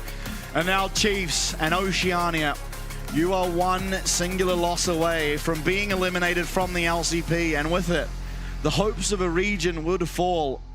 This game, it started off in a way that the Chiefs should never have even had an inkling in. But some phenomenal plays throughout that middle stage of the game, particularly Slater on that Lucian and Luon on the Braum, does bring them back in. So not all hope is lost yet. This time it is a best of 5. You do have another life. But DCG, they are looking like that team right now. Absolutely. And the difference maker, a single game. Going into the next 35 minutes on the money, but look at that, the damage from Hongshuo and Feng just completely gapping Jimmy and Slater. And it really was a roller coaster, and you see the dip there just before the 30-minute mark where they came back in the top side, almost brought it back, but unfortunately DCG boot rally and send it careening off a cliff. Absolutely. Unfortunately, as Syndra goes, it's just such a hard champion to play in games like this. There's so much mobility, there's so much lockdown. And unfortunately for Jimmy, at any time that flash was off cooldown, or on cooldown, shall I say, there was not a whole lot he could do. And 665 was just such a massive part in this success. Kept Why Not down for the longest time and made this game so much harder to play than it would have been otherwise. Despite hero efforts around the Rift from the Chiefs, just was never quite enough. Oh, and the feathers. Yeah. How different this game could have looked. Wow, wow, wow. This DCG team feels almost inevitable. Look at the damage that Hongshuo will just completely pump out through these fights. Slater down to 40% HP off a single rotation for Hongshuo, and Jimmy affected much the same. And just because of that threat that Hongshuo possesses, completely untouched himself, it allows the team to then collapse. And this was a complete and utter greed from DCG. You could see the game plan, you could understand it, but between two towers and with Jimmy and getting off that scatter of the week, that plan then quickly falls apart.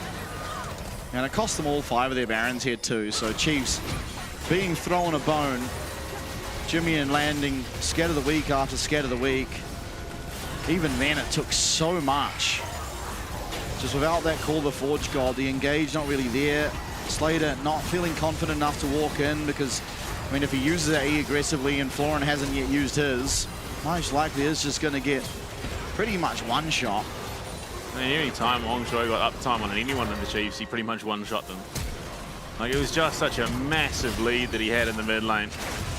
And it takes precision here from the Chiefs' remaining 3 to actually bring him down. And it was just a series of really messy fights and situations where it probably could have been avoided all said and done, but DCG just don't give them the option to back out of a direct conflict. Yeah, absolutely. Feng, have a look at that flash away. He's Why Not completely isolated. And this was that final moment. Unfortunately, Chiefs hanging around. Why Not's not in the area, so there's never an opportunity to take that Baron. Sticking around gets completely punished by Hongshuo, as they did in reality through the entirety of that game. But ladies and gentlemen, we're now in a position where Chiefs are 1 game away from being eliminated from the LCP, and DCG are trying to take their claim that they so rightfully feel that they deserve. We're going to go to a break, and once we're back, we'll see if Chiefs can fight back, or will DCG be the 3rd PCS team in the LCP. Working hard to outrun all the ones that chase. I can't run fast enough, can't pick up the pace. People run towards love, kamikaze craze. Let's be real, some true love is really just a phase. Heard it all before, y'all just need a score. Don't want it anymore, can't take it no more. Love or I adore, yes and I am sure. Because love is war, over and over, baby.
The blossoms fall, and the black rose rises. Do you feel like the heroes of this story? Coming to save the day. You're pawns in a game that's already been decided. You will fight, as good soldiers do. I will seal you away once more. Your age has passed, Dark Enemy. Stay buried.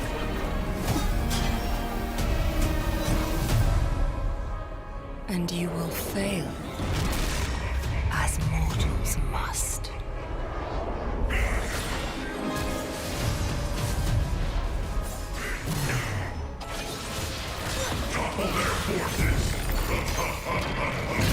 Your course was doomed the moment you left Demacia.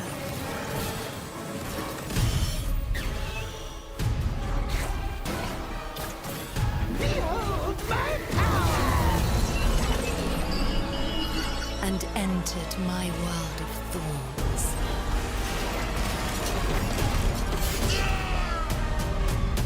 Make your final stand. And see how your story ends.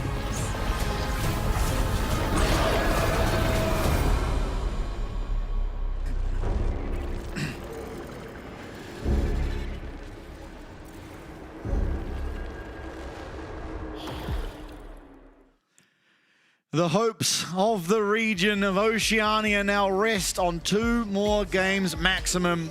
There is no more room for mistakes for the Chiefs. And mistakes, there have been many this year, but if ever there is a time to really lock it down and lock in, it is now. But this DCG roster is looking fearsome. Well, I mean, the Chiefs now will have gone further in a series than they ever have before in 2025. So I suppose you take the positives where you can, but we are deep into the champion pools right now. And you look at what's left around the Rift, given that we've seen pretty consistently nearly 3 jungle picks guaranteed, Vi Wukong Nocturne being banned out almost permanently. Mid lane copping a fair bit of heat as well. Do we see that ease up on the reins? And Red side opted into, like I said, correctly, heading towards the territory for counter picks rather than wanting that early prior pick, because they are few and far between now. Absolutely.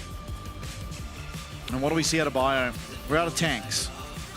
And while he as an individual can play much more than just the tanks, he's not by any stretch of the imagination a tank-only player.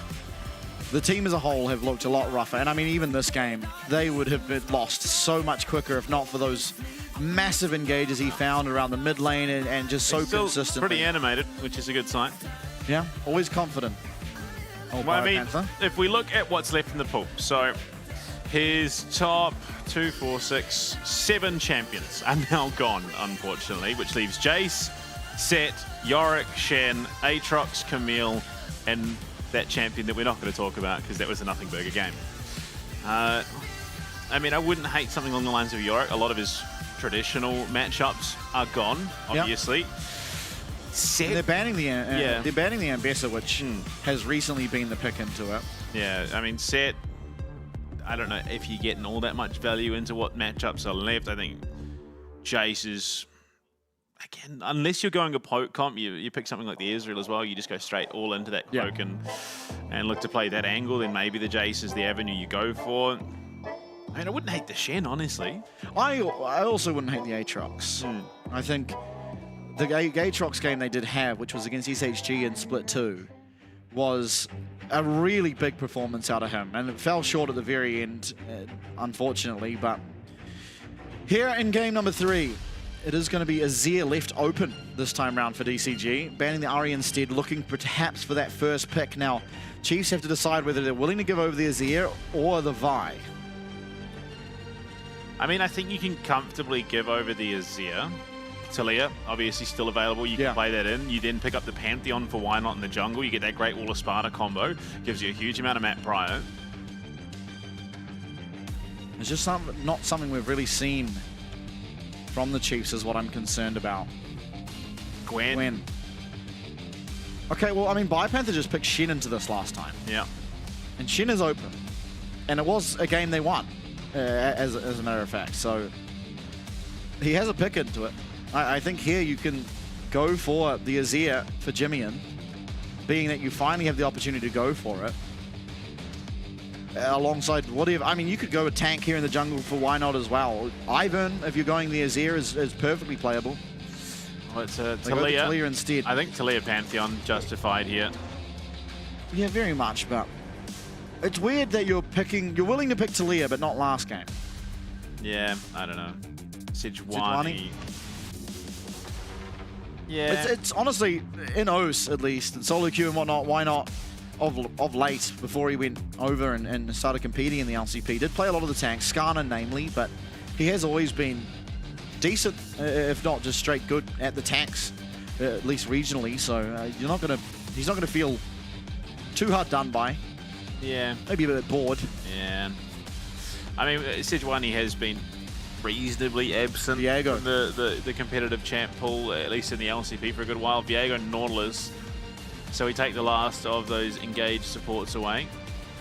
Now, do you look for something fun here for Luon, like just going a Lulu? You could just pick the Lulu before you go through the bans. They're not going to be able to ban every single Lulu combination. Otherwise, you're looking for something like maybe a Smolder out of Slater, which means you wouldn't want the Lulu, but...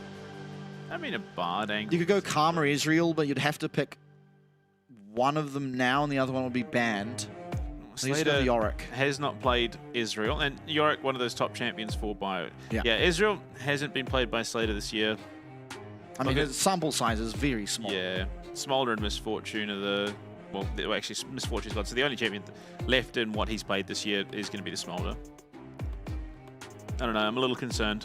Sorry. I think if Chiefs want the best bet of winning, Feng picks Jin. Yeah. And we go from there. But I don't know if that's necessarily happening. Morgana Caitlyn could have been an angle potentially. I'm wondering if it was Morgana mid. It did because it's already LCK. Nautilus, so that's definitely support. Oh yeah, true.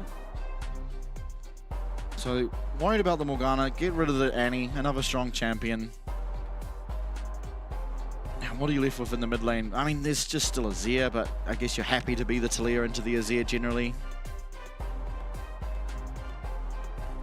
Just trying to think. There is Silas, but you don't really want to be Silas into Talia. There are good ults, of course. You can take that Sejuani ult. Even the Weaver's Wall finds value.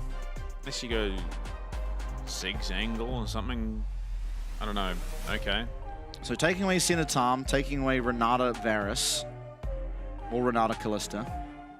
Not that we've seen Renata Callista since it went, and however many at MSI.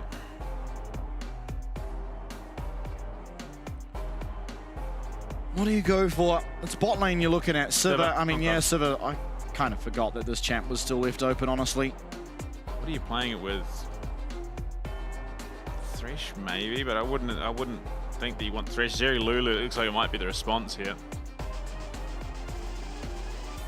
Yeah. Zeri, LeBlanc. That's scary. Oh, that's right. It's Nautilus. Duh. Yeah. Okay. So last pick now to come through for the Chiefs. I mean, they could go something. You can go for something like the Sivir Lulu. Well, it's not amazing. It's not bad. There you go.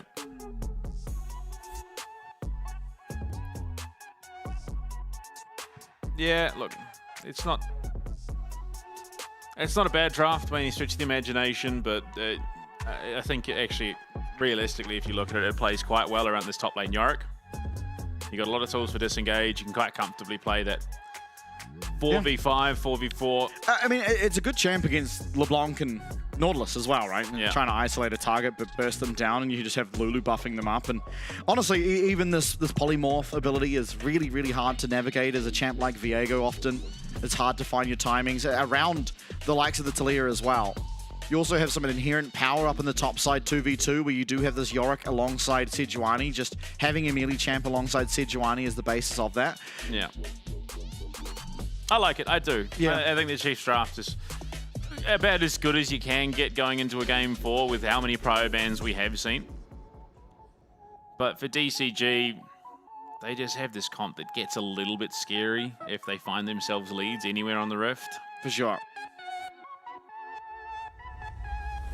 Well, I mean, one positive is arguably the best game the Chiefs have played this year. They did end up losing it, was against CFO. And that was Biopanther on the Yorick, where they very nearly actually took a game away from CFO, which I thought was fairly impressive. It came down to a couple of mistakes, which typically it does, but nonetheless, certainly a champion that Chiefs have experience playing with, so you can have confidence that they know how to play around it. And the LeBlanc, a bit of an oddity. Yeah. We did see it in the LCP. I can't remember who it was. Maybe I'm thinking of the OPQ, actually. Yeah, I think it was. Kyose. Yeah, Kyose. There you go. Well, as we look to take to the Rift, it's the wrong Yorick skin from Bio, but he's only got one of the skins right today. Correct, Sejuani skin. Yeah. I'm partial to the bear. Minions have spawned. Yeah, there are not many skin choices on the Zeri, unfortunately. This is the last of our engaged supports, outside of Blitzcrank, I guess. And Thresh, if you want to be real. And Tom, but Tom being banned out means that it wasn't going to happen anyway. Yeah, but those aren't engaged supports. Those are just melee supports. I mean, Shen, if you want to send it down there. Jungler's going to be starting opposite sides this time. Biopanther helping out, so a better start already to this game for the Chiefs, considering how close things ended up being. Oh, okay. 665 going to go straight in, look to deny away the blue, but it will be spotted on a ward. Yeah. Now, this does make the bot lane vulnerable. Slater already using the Ghost, Chelsea using the heal down here. Some heavy trading, but again, unfortunately, this is going to favor the side of DCG, being that their jungler is on the bottom side of the map. Luon, oh, thank goodness. Fancy feet. And he is. I mean, he really has been a bit of an anchor in the spot lane in terms of just steadying that ship time and time again, allowing Slater to be that aggressive force that he wants to be. Absolutely.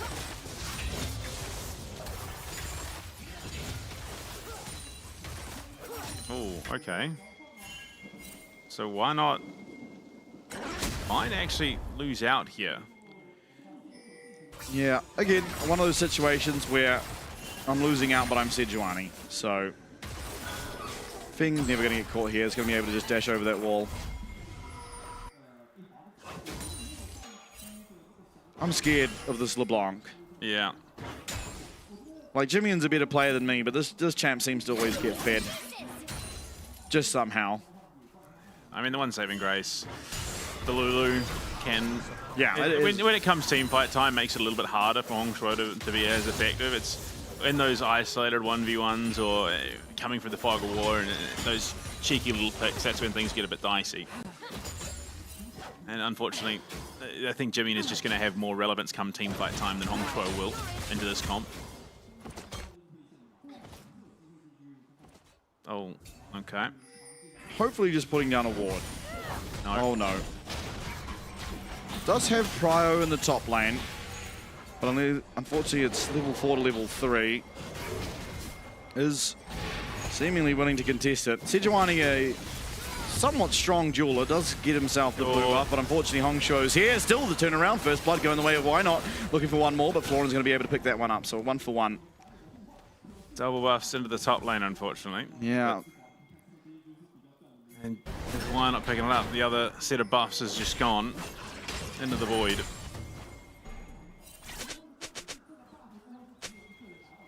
Unfortunately for Florin, though, he is losing out in this trade, as Yorick does have friends. Yeah. Florin also taking a lot more damage in this engagement. Good smite from Why Not. And Jimmy in with just essentially the perfect amount of mana to be able to answer. Yeah. So an equal trade all said and done. Chelsea's looking for something in the mid lane, but Luon's here in support. It's going to be enough to dissuade. So, oh my lord. Chelsea flashing over that wall is going to cost Jimmy and his flash, so very scary mid lane now for him. Yeah. Oh no, chain connects. Oh no, Jimmy in. Oh no. Damage not quite there for Hongshuo, but this is going to force Jimmy in to take a recall. No teleport. He's going to lose out on some of these minions. Yeah. Yeah, a little bit rough, for sure.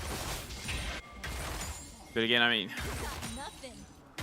the faithful, you got to hold that faith in the Chiefs. They've got a Sivir that's going to do reasonably well going into the later stages of the game, so long as that space is provided. And if they can avoid this LeBlanc blowing the Sivir up, this team fight becomes a little bit dicey for DCG with those ricochets.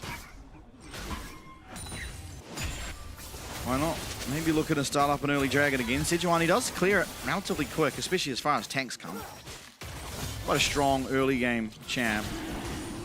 Gonna have Jimmy coming down first as well. Able to get priority in their mid lane. It is spotted out though. Pink ward coming over that wall as Chelsea placing it down. Jimmy has to be so careful. Smite's not gonna be there for 665 though. No flash here for the Talia. Hook does connect onto Why Not. And maybe no flash, or no smite rather, on the side of 665. But unfortunately, he is able to get that possess, and he is going to be able to take down this Dragon as Why Not falls. Smite be damned. It's a kill, and the Dragon going the side of DCG. Yeah. They are just... They can taste it. The blood is in the water. They know just how close they are to getting this over the line and qualifying for the 2026 season of the LCP. Fortunately, a great hook coming out from Chelsea opens that up for them. Yeah, just lands straight onto Why Not. Slater wanting to block it with that spell shield, and fight would have looked a lot better if he had. Yeah. Yeah, unfortunately.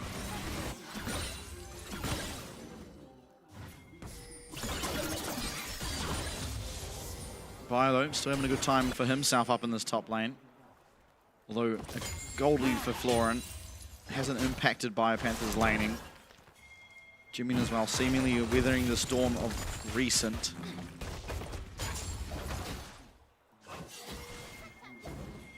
It's going to be interesting to see how the next sort of 5 to 10 minutes evolves throughout this game. As DCG find themselves with somewhat of a lead. Not a massive one by any stretch, but one that they could look to accelerate. They have been very, very good at that so far this series.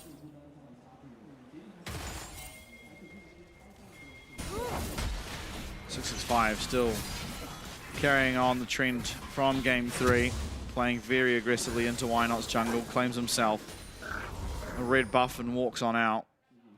Why Not now hitting level 6 is going to spot out 665 here as Jimmy is going to have to back away. Yep.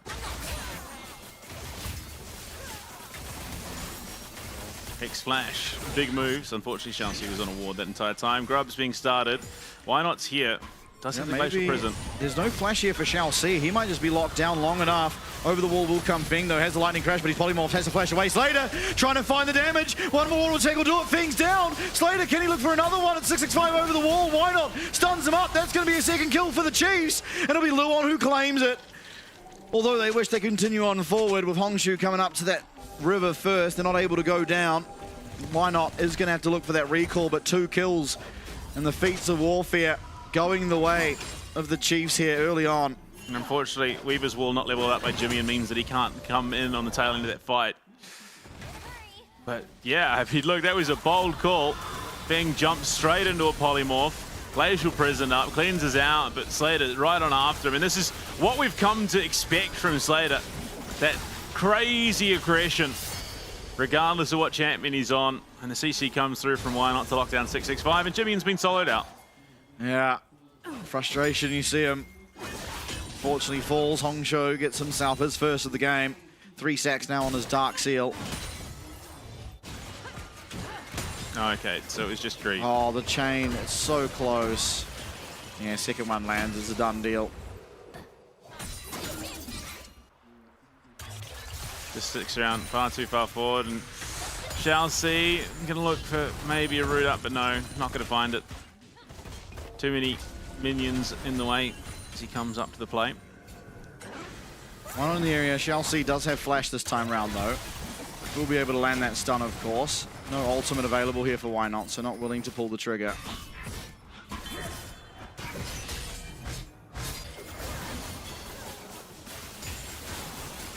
Yuntal's now done for Slater.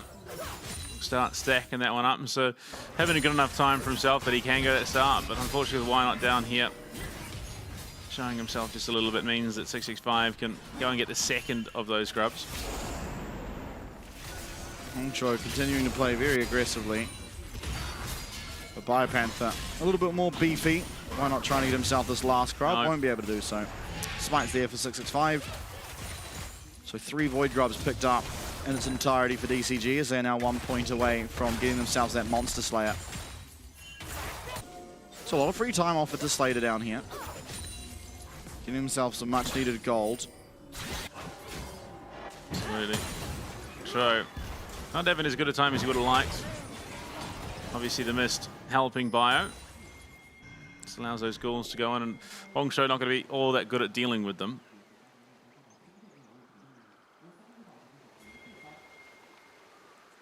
Static shift first for Feng. Yeah, not necessarily the item you wish you had, but nice dodge there of the first needle work. Biopanther, he's got a big job to try and get out. He's just going to teleport. Wise decision. Don't want to give over that kill. Absolutely.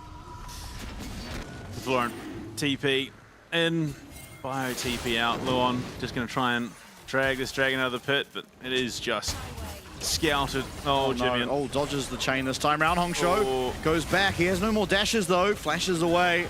Can why not get onto this LeBlanc? No, the dash is once again there. Weaver's Walk coming through though. Jimmy's not so sure this is done. A great seismic shove, but there's no follow-up, no damage at all. And Hongshou will make his way out. Finds the charm, the chain rather, for good measure as well. And down on the bottom side, it's a trade. 1 for 1. I suppose you take that if you're Slater. You get what you can out of the engagement, but yeah, and the gold is going to be better on Sivir than the Viego. oh, I would not be sticking around Jimmy. Able to maybe look for it. Wild Growth is there. One more Q. Shut down to Jimmy. Oh, debated. Debated. Absolutely debated. Ooh. Nice flash again. 665 using his as well. And Why Not's now in the area. Ultimate away for 665. Not slowed up, unfortunately, and will be able to walk himself away. Very narrow margins of error in this game already. Chiefs actually take the kill lead, but it is still the Dragon and the Void Grubs on the side of DCG. And you see Feng benefiting off it massively. Yeah, absolutely. It's just chaos after chaos moment. Now, how does Slater get a kill? Oh, Chelsea just completely misses. And then tanks up the entirety of that charged up tower. I mean, sure Jimmy was dead. Luon scurries back to keep. He has to flash back in for the Wild Growth. Does get the shutdown though, so a worthwhile trade. Dragon taken 2. So Chiefs are continuing the number go up game, and they've found 665. This time, Hubris does not. Oh, okay, Hex Flash. Yeah, it's going to be followed though. Shall see. Maybe overstaying a little bit as Feng going to use that lightning crash, but isn't going to be able to continue forward into this 4-man unit of the Chiefs. And the Chiefs, they're fighting back. A rough start to game 4, but now in a pretty comfortable position, all things considered. There's a few mistakes from DCG. Yeah, just red this time. Oh, wow, okay. Luon gets all the info that he could possibly want in that situation. And then the seismic shove into the scattered earth stun, into a polymorph, and there's just nowhere for 665 to go from that point on. And then Chelsea, game respects game, the Hex Flash to try and get to safety. Unfortunately, it's just not enough, and Slater will 100% take that opportunity, flash over after him, and get the kill. Luden's Echo, or Luden's Companion, now completed for Hongshou, and no item yet for Jimmy, stopping off for 1,300 gold for those Merc Treads. Very needed, of course, considering how the lane was going, and does get the double value by the virtue of the Gwen being there and a lot of CC on Nautilus. Okay, looks like feature strings are going to go the way of DCG again. Oh, actually, no, not quite just yet. As it will come down to monster slaying, but it is going to have to be both Herald and the next Dragon taken by Chiefs to steal that away from themselves.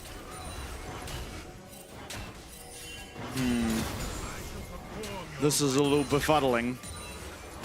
Gwen, not the easiest champ to dive, and at level 11, full HP. I don't even think he needed to flash, but he's going to. Luon getting taken very low down the bottom side. Won't even get that ultimate off. Dear. But Slater trying to turn it around. One more auto attack might do it, but the collapse is there for DCG. As teleport will come in. Jimmy trying desperately to find something.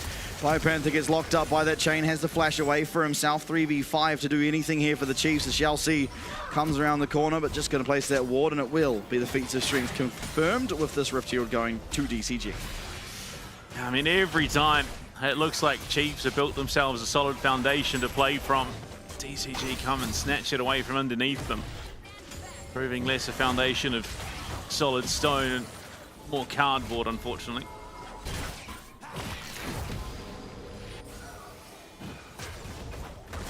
Oh, Jimmy and one more Q. Weaver's Wall's coming through. He's looking for Wangshu. Can he find it? No, not off the mark for this time. Luon's waiting.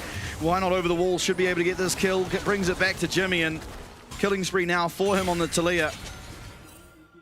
Great play out of the Chiefs to be able to lock down that LeBlanc just well enough.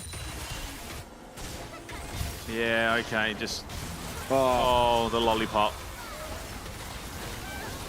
Oh, picture in picture. 665 being threatened, but... Yeah, Chelsea there. I can't really see who else it is. Maybe it's Luon. Yeah, it is. Jimmy has arrived now, but Feng as well with that lightning crash is very, very scary. And unfortunately for Why Not, won't be able to pick up that blue buff. Should be able to get himself the Gromp at least. Yeah. Oh no, Fire Panther is just dead. Yeah. Lauren, I mean, we've seen this matchup before, and about the same thing happened where Yorick was doing quite well early game, and then eventually it just gets to the point where Gwen runs at you and you die. Yeah, unfortunately this is now a forfeit tower, despite Slater's best efforts. It's okay, he's just going to die for it. Yeah. Spell Shield not going to offer him all that much safety, as Luon will arrive now, but not going to be able to do that much. Can take down the Rift Shield at least. Oh yeah, okay. Just the slow, all that Flora needs. Yeah, nowhere for Biopanther really to run. Oh, that's a lot of damage. And unfortunately with how hard Floren's hitting, even the attempted TP away to start things off probably would have still resulted in him dying. Let's draw it out for a while, but nonetheless, a couple of deaths in quick succession now lead DCG to have themselves a fairly substantial advantage in terms of that gold. Desperately Slater trying to get towards that Infinity Edge. Will start hitting a lot harder, but already Feng at the 2-item spike. And it's already so hard to play these team fights because Chiefs are coming in them so staggered. Though, we'll just usher this wave in. Unfortunately, just has not been able to play these side lanes because Florin has just been there every single time. Absolutely.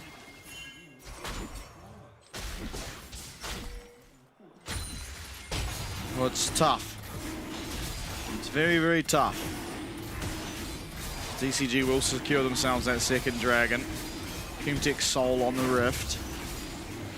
They're going to have a hard time as well dealing with this Gwen. And Polymorph. I guess they do have lockdown, but it's still hard. They're just being out macroed as well at every step. This, yeah, it's just going to be great setup damage onto the tier 2. It's not going to take it just yet. Yeah, Weaver's Wall coming through, looking for Chelsea, who does not connect with that hook. He is going to get locked up. He should be taken down. Teleport coming through, though. This is Florin. Is he able to find the damage? Slater is in one hell of a position, and he's going to get burnt down. It doesn't matter that the Lulu's there. Redemption coming through, but Luon's not going to get the health benefit of it as he has to flash away. Why not trying to do much the same, but won't be able to do it as double kill comes through from Feng. 5-1 now on the Zeri, and absolutely rampaging through the Chiefs. Yeah. Unfortunately, again, that over-aggression coming back to bite the Chiefs a little bit. And more prep damage done to these objectives. Slater just too far up, unfortunately. Chelsea dodging a lot to keep himself alive. Will eventually fall to Why Not on the back end, but Florin gets there in time, and with how far forward Slater finds himself, it's pretty light work for the Gwen. Absolutely. Just sort of unchecked, she's run pretty rampant around the Rift. It's just a lot of gold prepped and ready. I don't even know if they're going to be able to find the space for Slater at this point with how hard Feng is hitting. that front line evaporates pretty darn quick.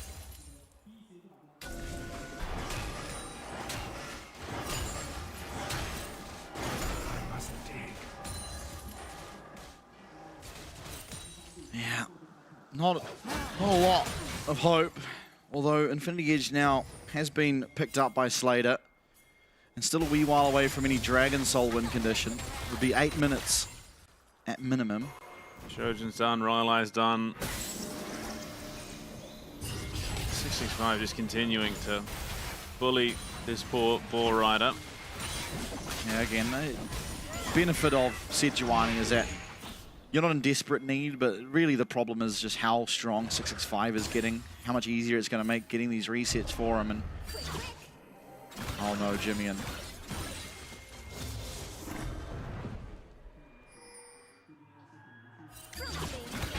Thankfully, we'll be fine. Yeah. Oh, maybe. Yeah, okay, so he's back right off. 665 clears out the vision. Oh. Okay. They would have seen it. They don't see the ward. They have no idea there's a ward in this pit. The pink ward doesn't spot it. So Chiefs are well aware as to what's going on. They see the health bar of this Otacon. They have all the information they need.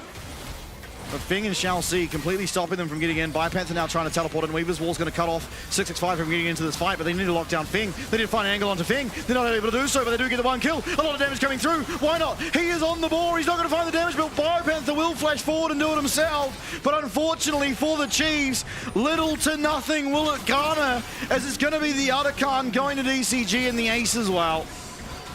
Undisputed champions of the PCS indeed, and looking to potentially try to add the LCP title to that cabinet in 2026, and they are on the money.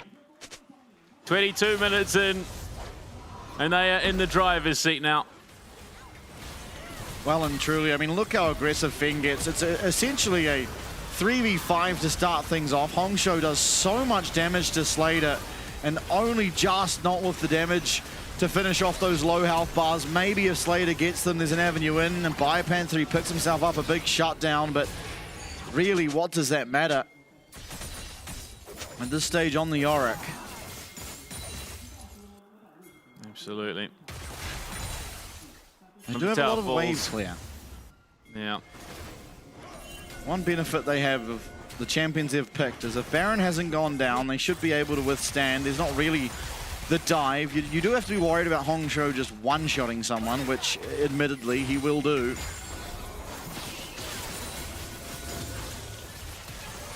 But DCG playing so fantastically throughout the duration of this LCP promotional tournament, and have very quickly getting themselves to a position where they might just be able to finish it off. Hongshou coming in aggressively. Biopanther trying to find a way out, but won't be able to do so. No flash, but the redemption is going to be there.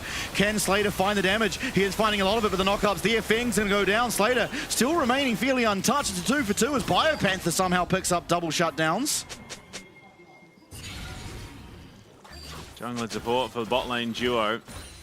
You're really wishing those kills went to your Sivir. I don't even know how Yorick ended up getting them. Big shovel. Unfortunately, the Dragon going down as well. Yeah, that's going to be sole point here for DCG. They're 6,000 gold up at the moment. And Shao Si, yeah, he's celebrating already. Amped up. He can feel it. Florin just hit so hard. Well done, he just. Biopanther sticking around a little long, but does get himself out thanks to Luon with the redemption and the Wild Grove all coming down at once. And Feng goes rampaging forward. Great polymorph, great knock-up. If not for those, would have been a much more disastrous fight.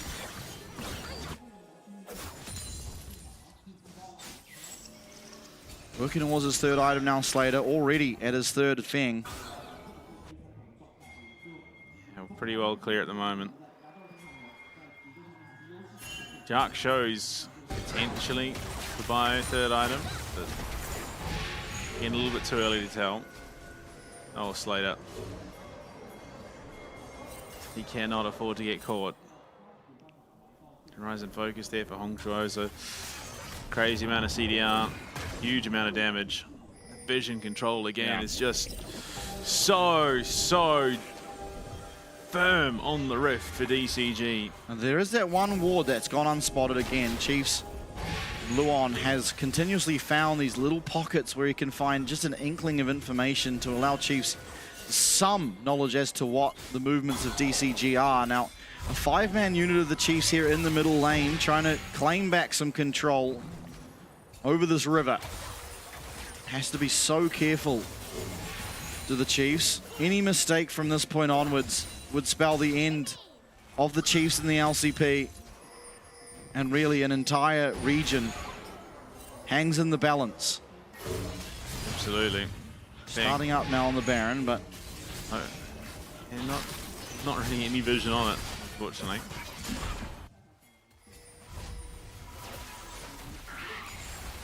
It's just such a tense situation. Luon getting his recall off, needs to try and top up on pink wards, but isn't going to be allowed the time. There is no control wards in the inventory of the Chiefs. They have 3 regular wards. Wynot's going to get hooked. He's not the target necessarily that DCG want. The flash forward, Chelsea trying to find an avenue in. Florin coming in from the side. Flash away from Luon. Wynot's going to go down very, very quickly. And Jimmy, and much the same as the hook will connect here from Chelsea. Double kill coming through. DCG trying to turn it around with other Chiefs on the other side of things with Bipanther, Luon, and Slater still up and available. It's a 3v5 to try and somehow defend this Baron, but I don't think it's very likely as Bipanther already heading down bot with that teleport. I don't know where in the heck that glacial prison went. It flew out into the car park just outside the studio. It's a very quick Baron take with this squad. Objective bounty claimed at the very least, but it's still 7,000 gold, the difference. And why not? You can understand what the game plan was. Gets caught, they drop everything for him, but Florin comes in, yeah. He gets the shroud off. Unfortunately, Gwen is untargetable. A lot of damage from Slater. It's hard for him to find that opportunity to do it. Has the 3 items now. The Navori Flicker Blades in that inventory. 4 items for Fang. Yeah. Not much of a roller coaster, this one. No, unfortunately, this is the kiddie ride. It's all pretty much just up and then a little bit down.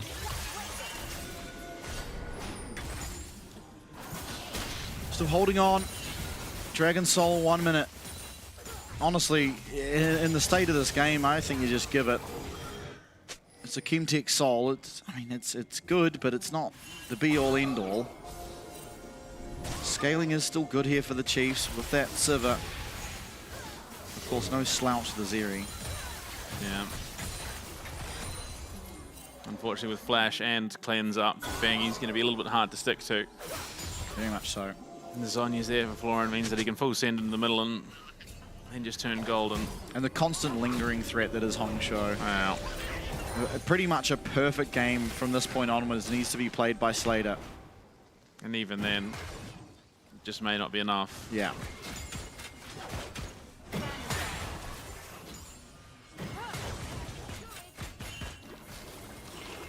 Just, they haven't been able to synergistically find an opening for the team.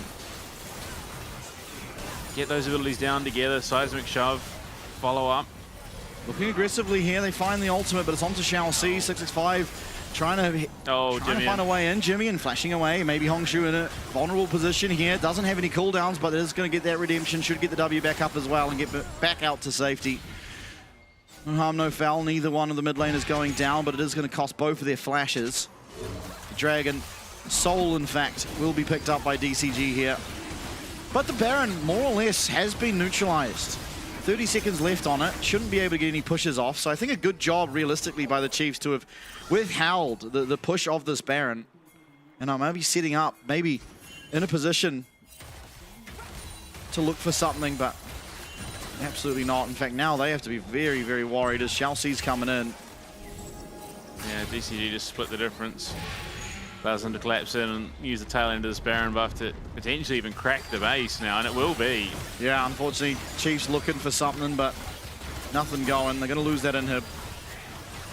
Should be now with the recalls coming through, okay to hold the rest of it. And again, they lost the inhib. Sivir, very good at taking out super minions.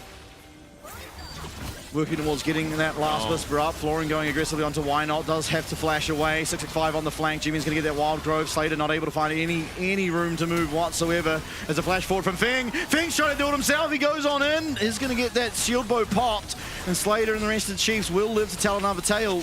Jimmy, however, will not get that same pleasure as marching into the base. DCG, I don't think they have the 4 seconds to prison. The ability to really look for much here.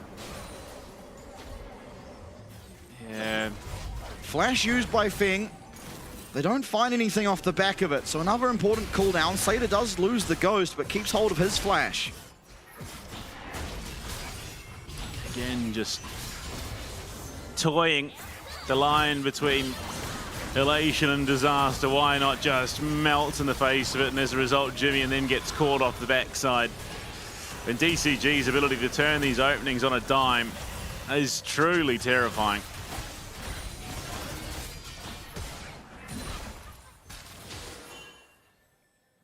$10K the gold lead for DCG. Half of which is in the hands of 665. Yeah. It's a terrifying position to be in. Chiefs. Base in tatters. Not quite getting to Slater's items. As the last whisper, we'll be working towards the LDR. But the void stuff being done for Hongsuo does mean that good chance anyone he finds a connection onto is just straight dead. Oh yeah, very much so. 1 minute until Baron as well. Hopefully for Slater has that last, well, the Lord Dominic's, I imagine, finished up before it. 40,000 damage done by Feng this game.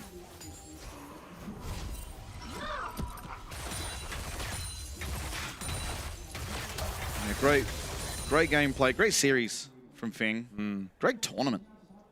I mean, all of DCG just really proving the concerns the fans had, why they were so upset that this team weren't in the LCP. At least so far, proving that they deserve to be so. Of course, still got to get this one across the line. It's not done yet, but it is very near that. Well, it's here, no cleanse. Oh, sorry, just the cleanse. Oh, Florin is just left entirely alone in that bot side. Yeah. And this Gwen is going to rip through those towers, given half the chance. Is going to back away, though. Baron likely in the foresight, or in the crosshairs, I suppose, of DCG at the moment. What a reminder. Done for Slater. Baron start up immediately. Hongsuo and Xiaoxi, they're going to connect onto Why Not. Not necessarily the target they want. Xiaoxi taking a reasonable amount of damage. Hongsuo over on the side, though. Here comes that depth charge. Hongsuo's on a perfect flank. Not even going to need to use it as Slater and the rest of the Chiefs are just having to run away. It's 2 down immediately. Jimmy and as well as Why Not will fall. The Baron will as well. And now Chiefs desperately trying to push these waves out to try and at least buy time for the respawns on the back end of this Baron. 30 seconds off the rift, and unfortunately with the rest of the team sort of abdicating the Baron, getting those waves shoved in, it takes a little bit longer. But already, just, yeah, great catch here. The damage already done to Why Not. The Graceful Prison committed onto Xiaoxi, which is the last person you wanted. And for the most part, Hongsuo really only gets that damage out onto Jimmy, and the rest of Chiefs are just left as they back themselves away. And there's just nothing, absolutely nothing to deal with this Gwen. Yeah, this Gwen's been a real thorn in the side. Where Slater wishes he could have some uptime, but the Gwen is just sitting in between him and the rest of the fight. And unlike other champions, where Sivir usually just pretty happy to hit whoever they can, she can't actually auto-attack the Gwen. Being that pretty constantly Florin's inside that shroud. GA done for Feng. Banshee's on the way for Hongsuo. It is going to take the team fight of their lives for Chiefs to hang on here in Game 4 to try and take us even close to a Game 5. Minute 50 of Baron. And I'd be surprised if DCG need that, as that is a LeBlanc one-shotting a Sejuani. That is a poor Christ if I've ever seen one. Oh, when the Maiden's gone for the subsequent team fight. Oh, grim scenes. Oh, Glacial Prison. That might just be it. It's a big loss. Yeah, that... Oh, it's bleak go down. scenes. Finn goes in aggressively. He's going to get stunned up, but he's still fighting the damage. There's nothing in return for the Chiefs. And DCG from the PCS will qualify for the LCP in 2026, justifying the concerns of the fans and bringing an even footing to the VCS-PCS rivalry. Unfortunately now the LJL find themselves alone. None of that support from the Oceanic hopefuls, and Saving Oce came over here to try and do the job. Unfortunately, turns out Oce may have been dead on arrival because DCG just completely closed the lid of the coffin. Absolutely, this DCG lineup is something spectacular. The way they're able to play together, how good they are as a unit.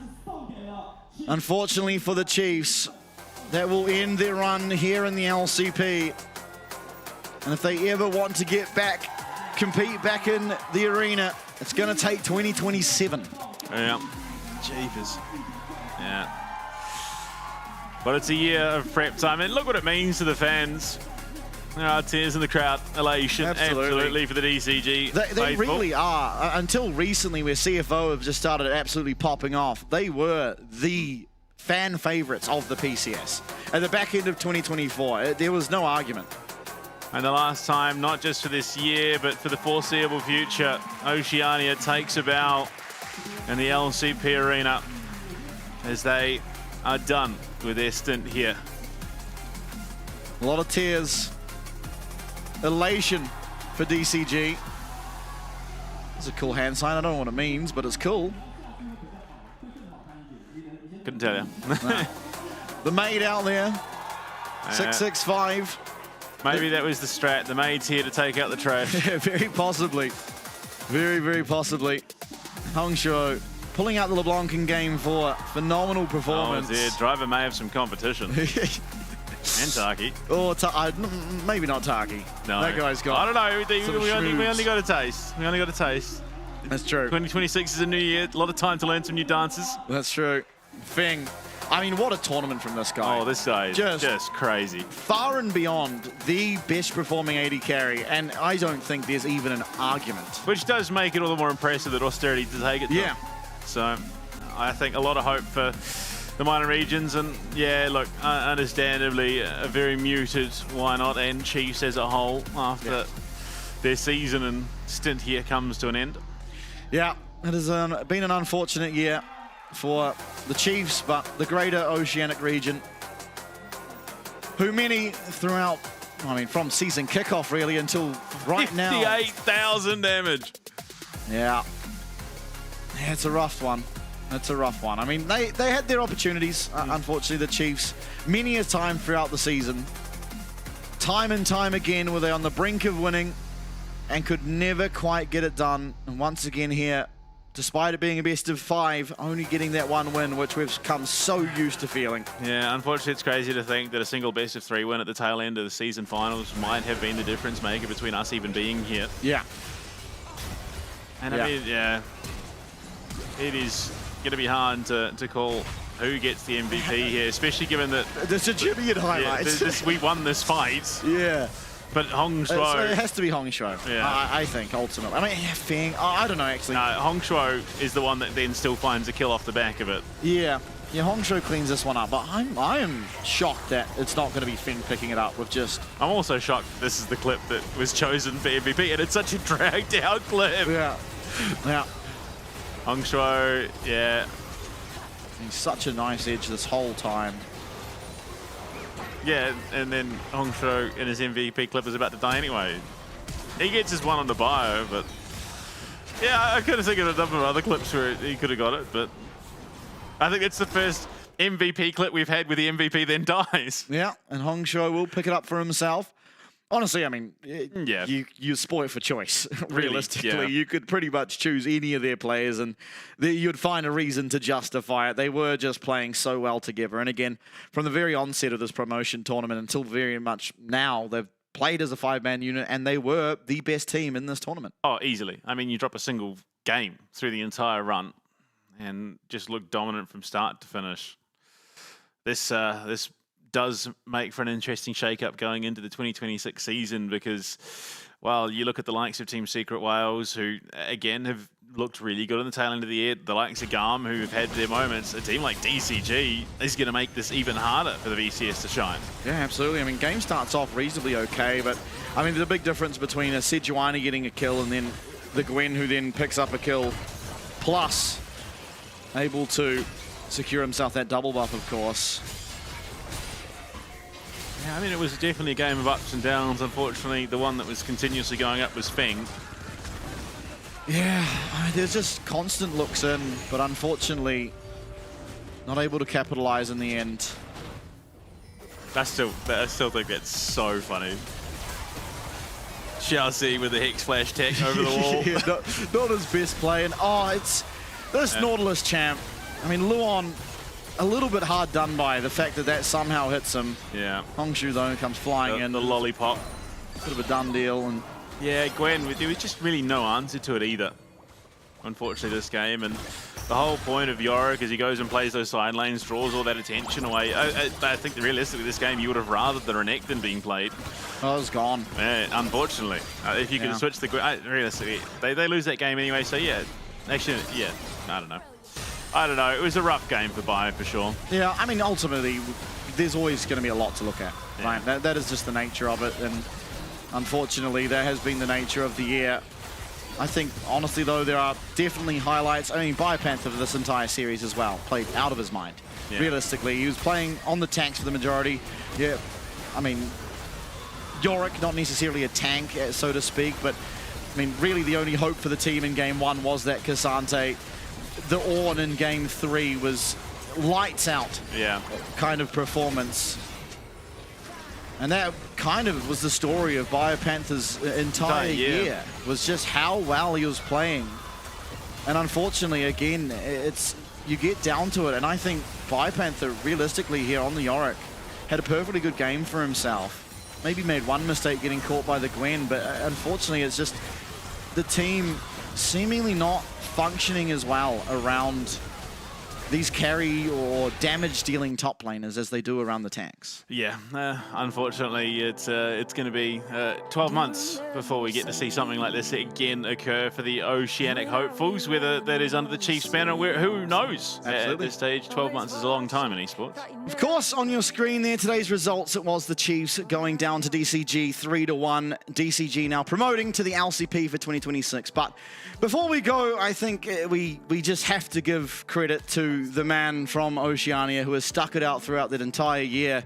We have an interview ready with Biopanther. We'll get him on your screen now, and it just feels right. The man that's carried the region on his back the entire year. Brandon, I'm so sorry, mate, but as a standpoint of a person throughout the duration of this year, what have you felt as a personal growth or hope that you've seen come through either the Chiefs or just the LCP in general?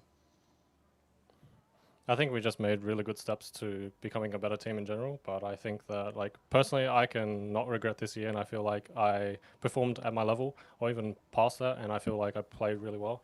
I just think that DCG just came up on the day and played better as a team. So for me, it's like, I got to congratulate them because they played well, but, like, damn, it really does suck. Yeah, absolutely. And I mean, we'll talk briefly, obviously, on the performance today, because I think, I mean, I speak for both of us at least, and probably every fan that watched the games. Your Ornn, your Cassante, every game that you played today was just out of this world. Like, the fact that the Game 3 was as close as it was, I almost entirely put down to just some of those engages you were finding in the heat of the moment with you know, knowing what's at stake. Were you calm in those moments? Were they you know, high octane and a lot of, I don't know, a lot of energy? How did it feel in those moments when you were turning those games around? Yeah, in the game, I was just calling everything. I was making sure that we had a plan. Like, I always wanted to make sure we were pushing the pedal, so we never was, like, giving up in the moment because we were behind. Like, I know it's just reality of it. We made mistakes, but I feel like we had a fighting chance in a lot of these games if we just kept the control, and we just fumbled, and that's just all it is. Like, at the end of the day, like, I did the best that I can, and I think that's what I mean. Like, I'm really sad, but I do feel very good about that series for me personally. So. Any questions? I mean, look, Bio, it is a heartbreaking moment, unfortunately, for Oceania, but it now means that we start that comeback era that you sort of, you know, you have a heartbreak, the relationship's over, now we rebuild. And the talent that we do have in Oceania, we've got some really, really clean-looking up-and-coming players. For yourself, I would assume you're angling to continue competing. Do we see maybe the Saving O's 2.0 built around a bio core? We'll never know, but I think in general, we'll see. Like, I want the best for us, and like if there's a good opportunity, I'll take it. But I don't know, that series, like I worked my ass off, and I feel like when I came out of it, it really did hurt to lose that one, because I felt like I put in everything for that series, especially when it came to the game. So I don't know. I think I need time to like think it through, because it's just a lot. So.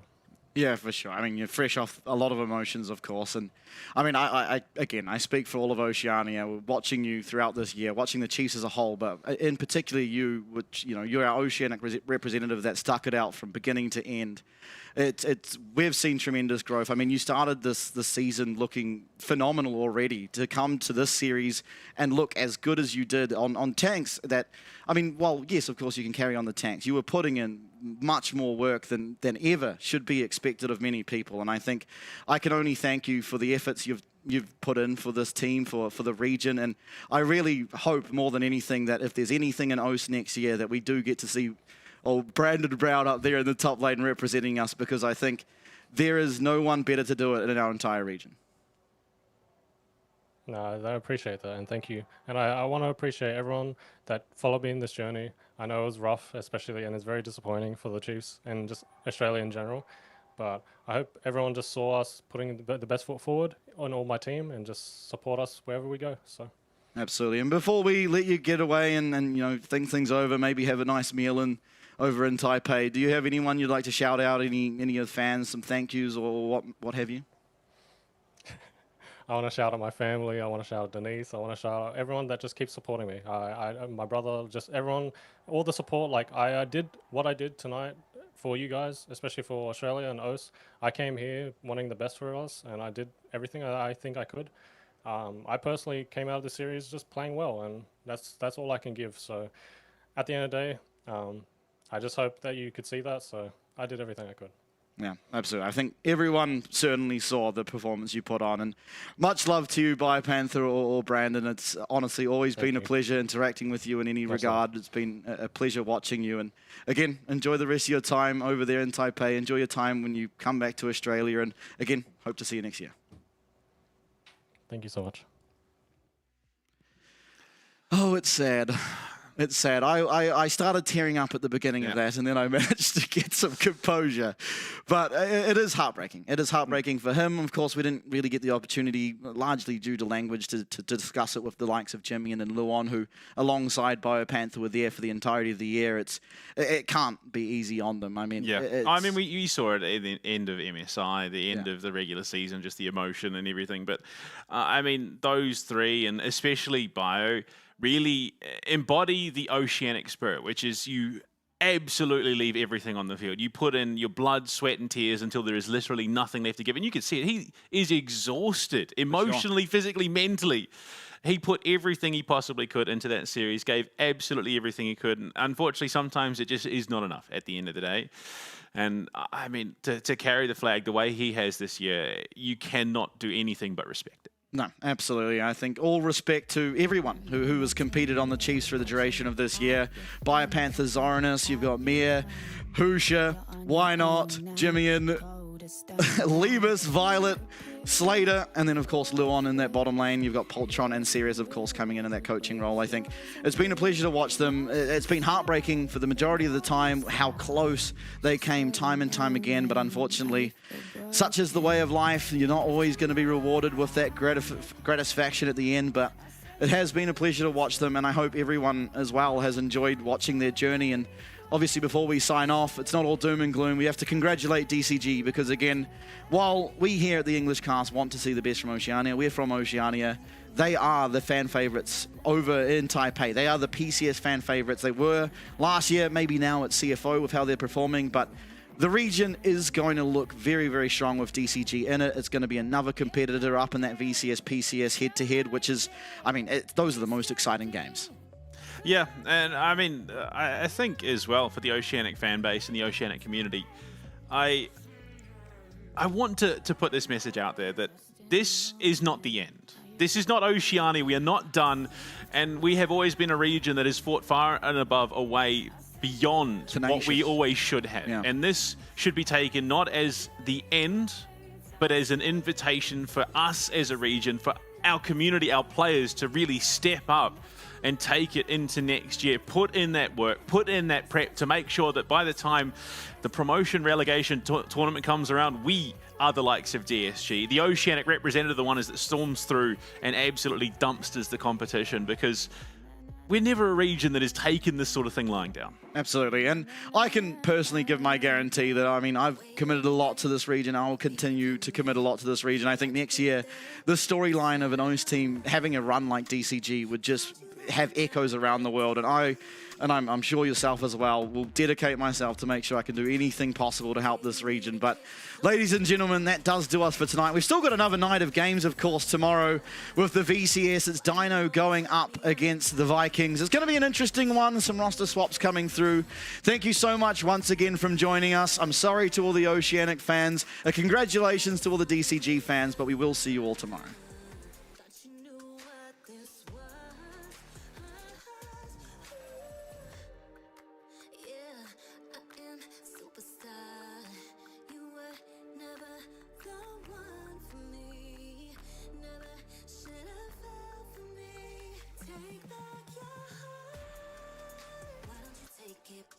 You never had a chance. I'm gonna take the one.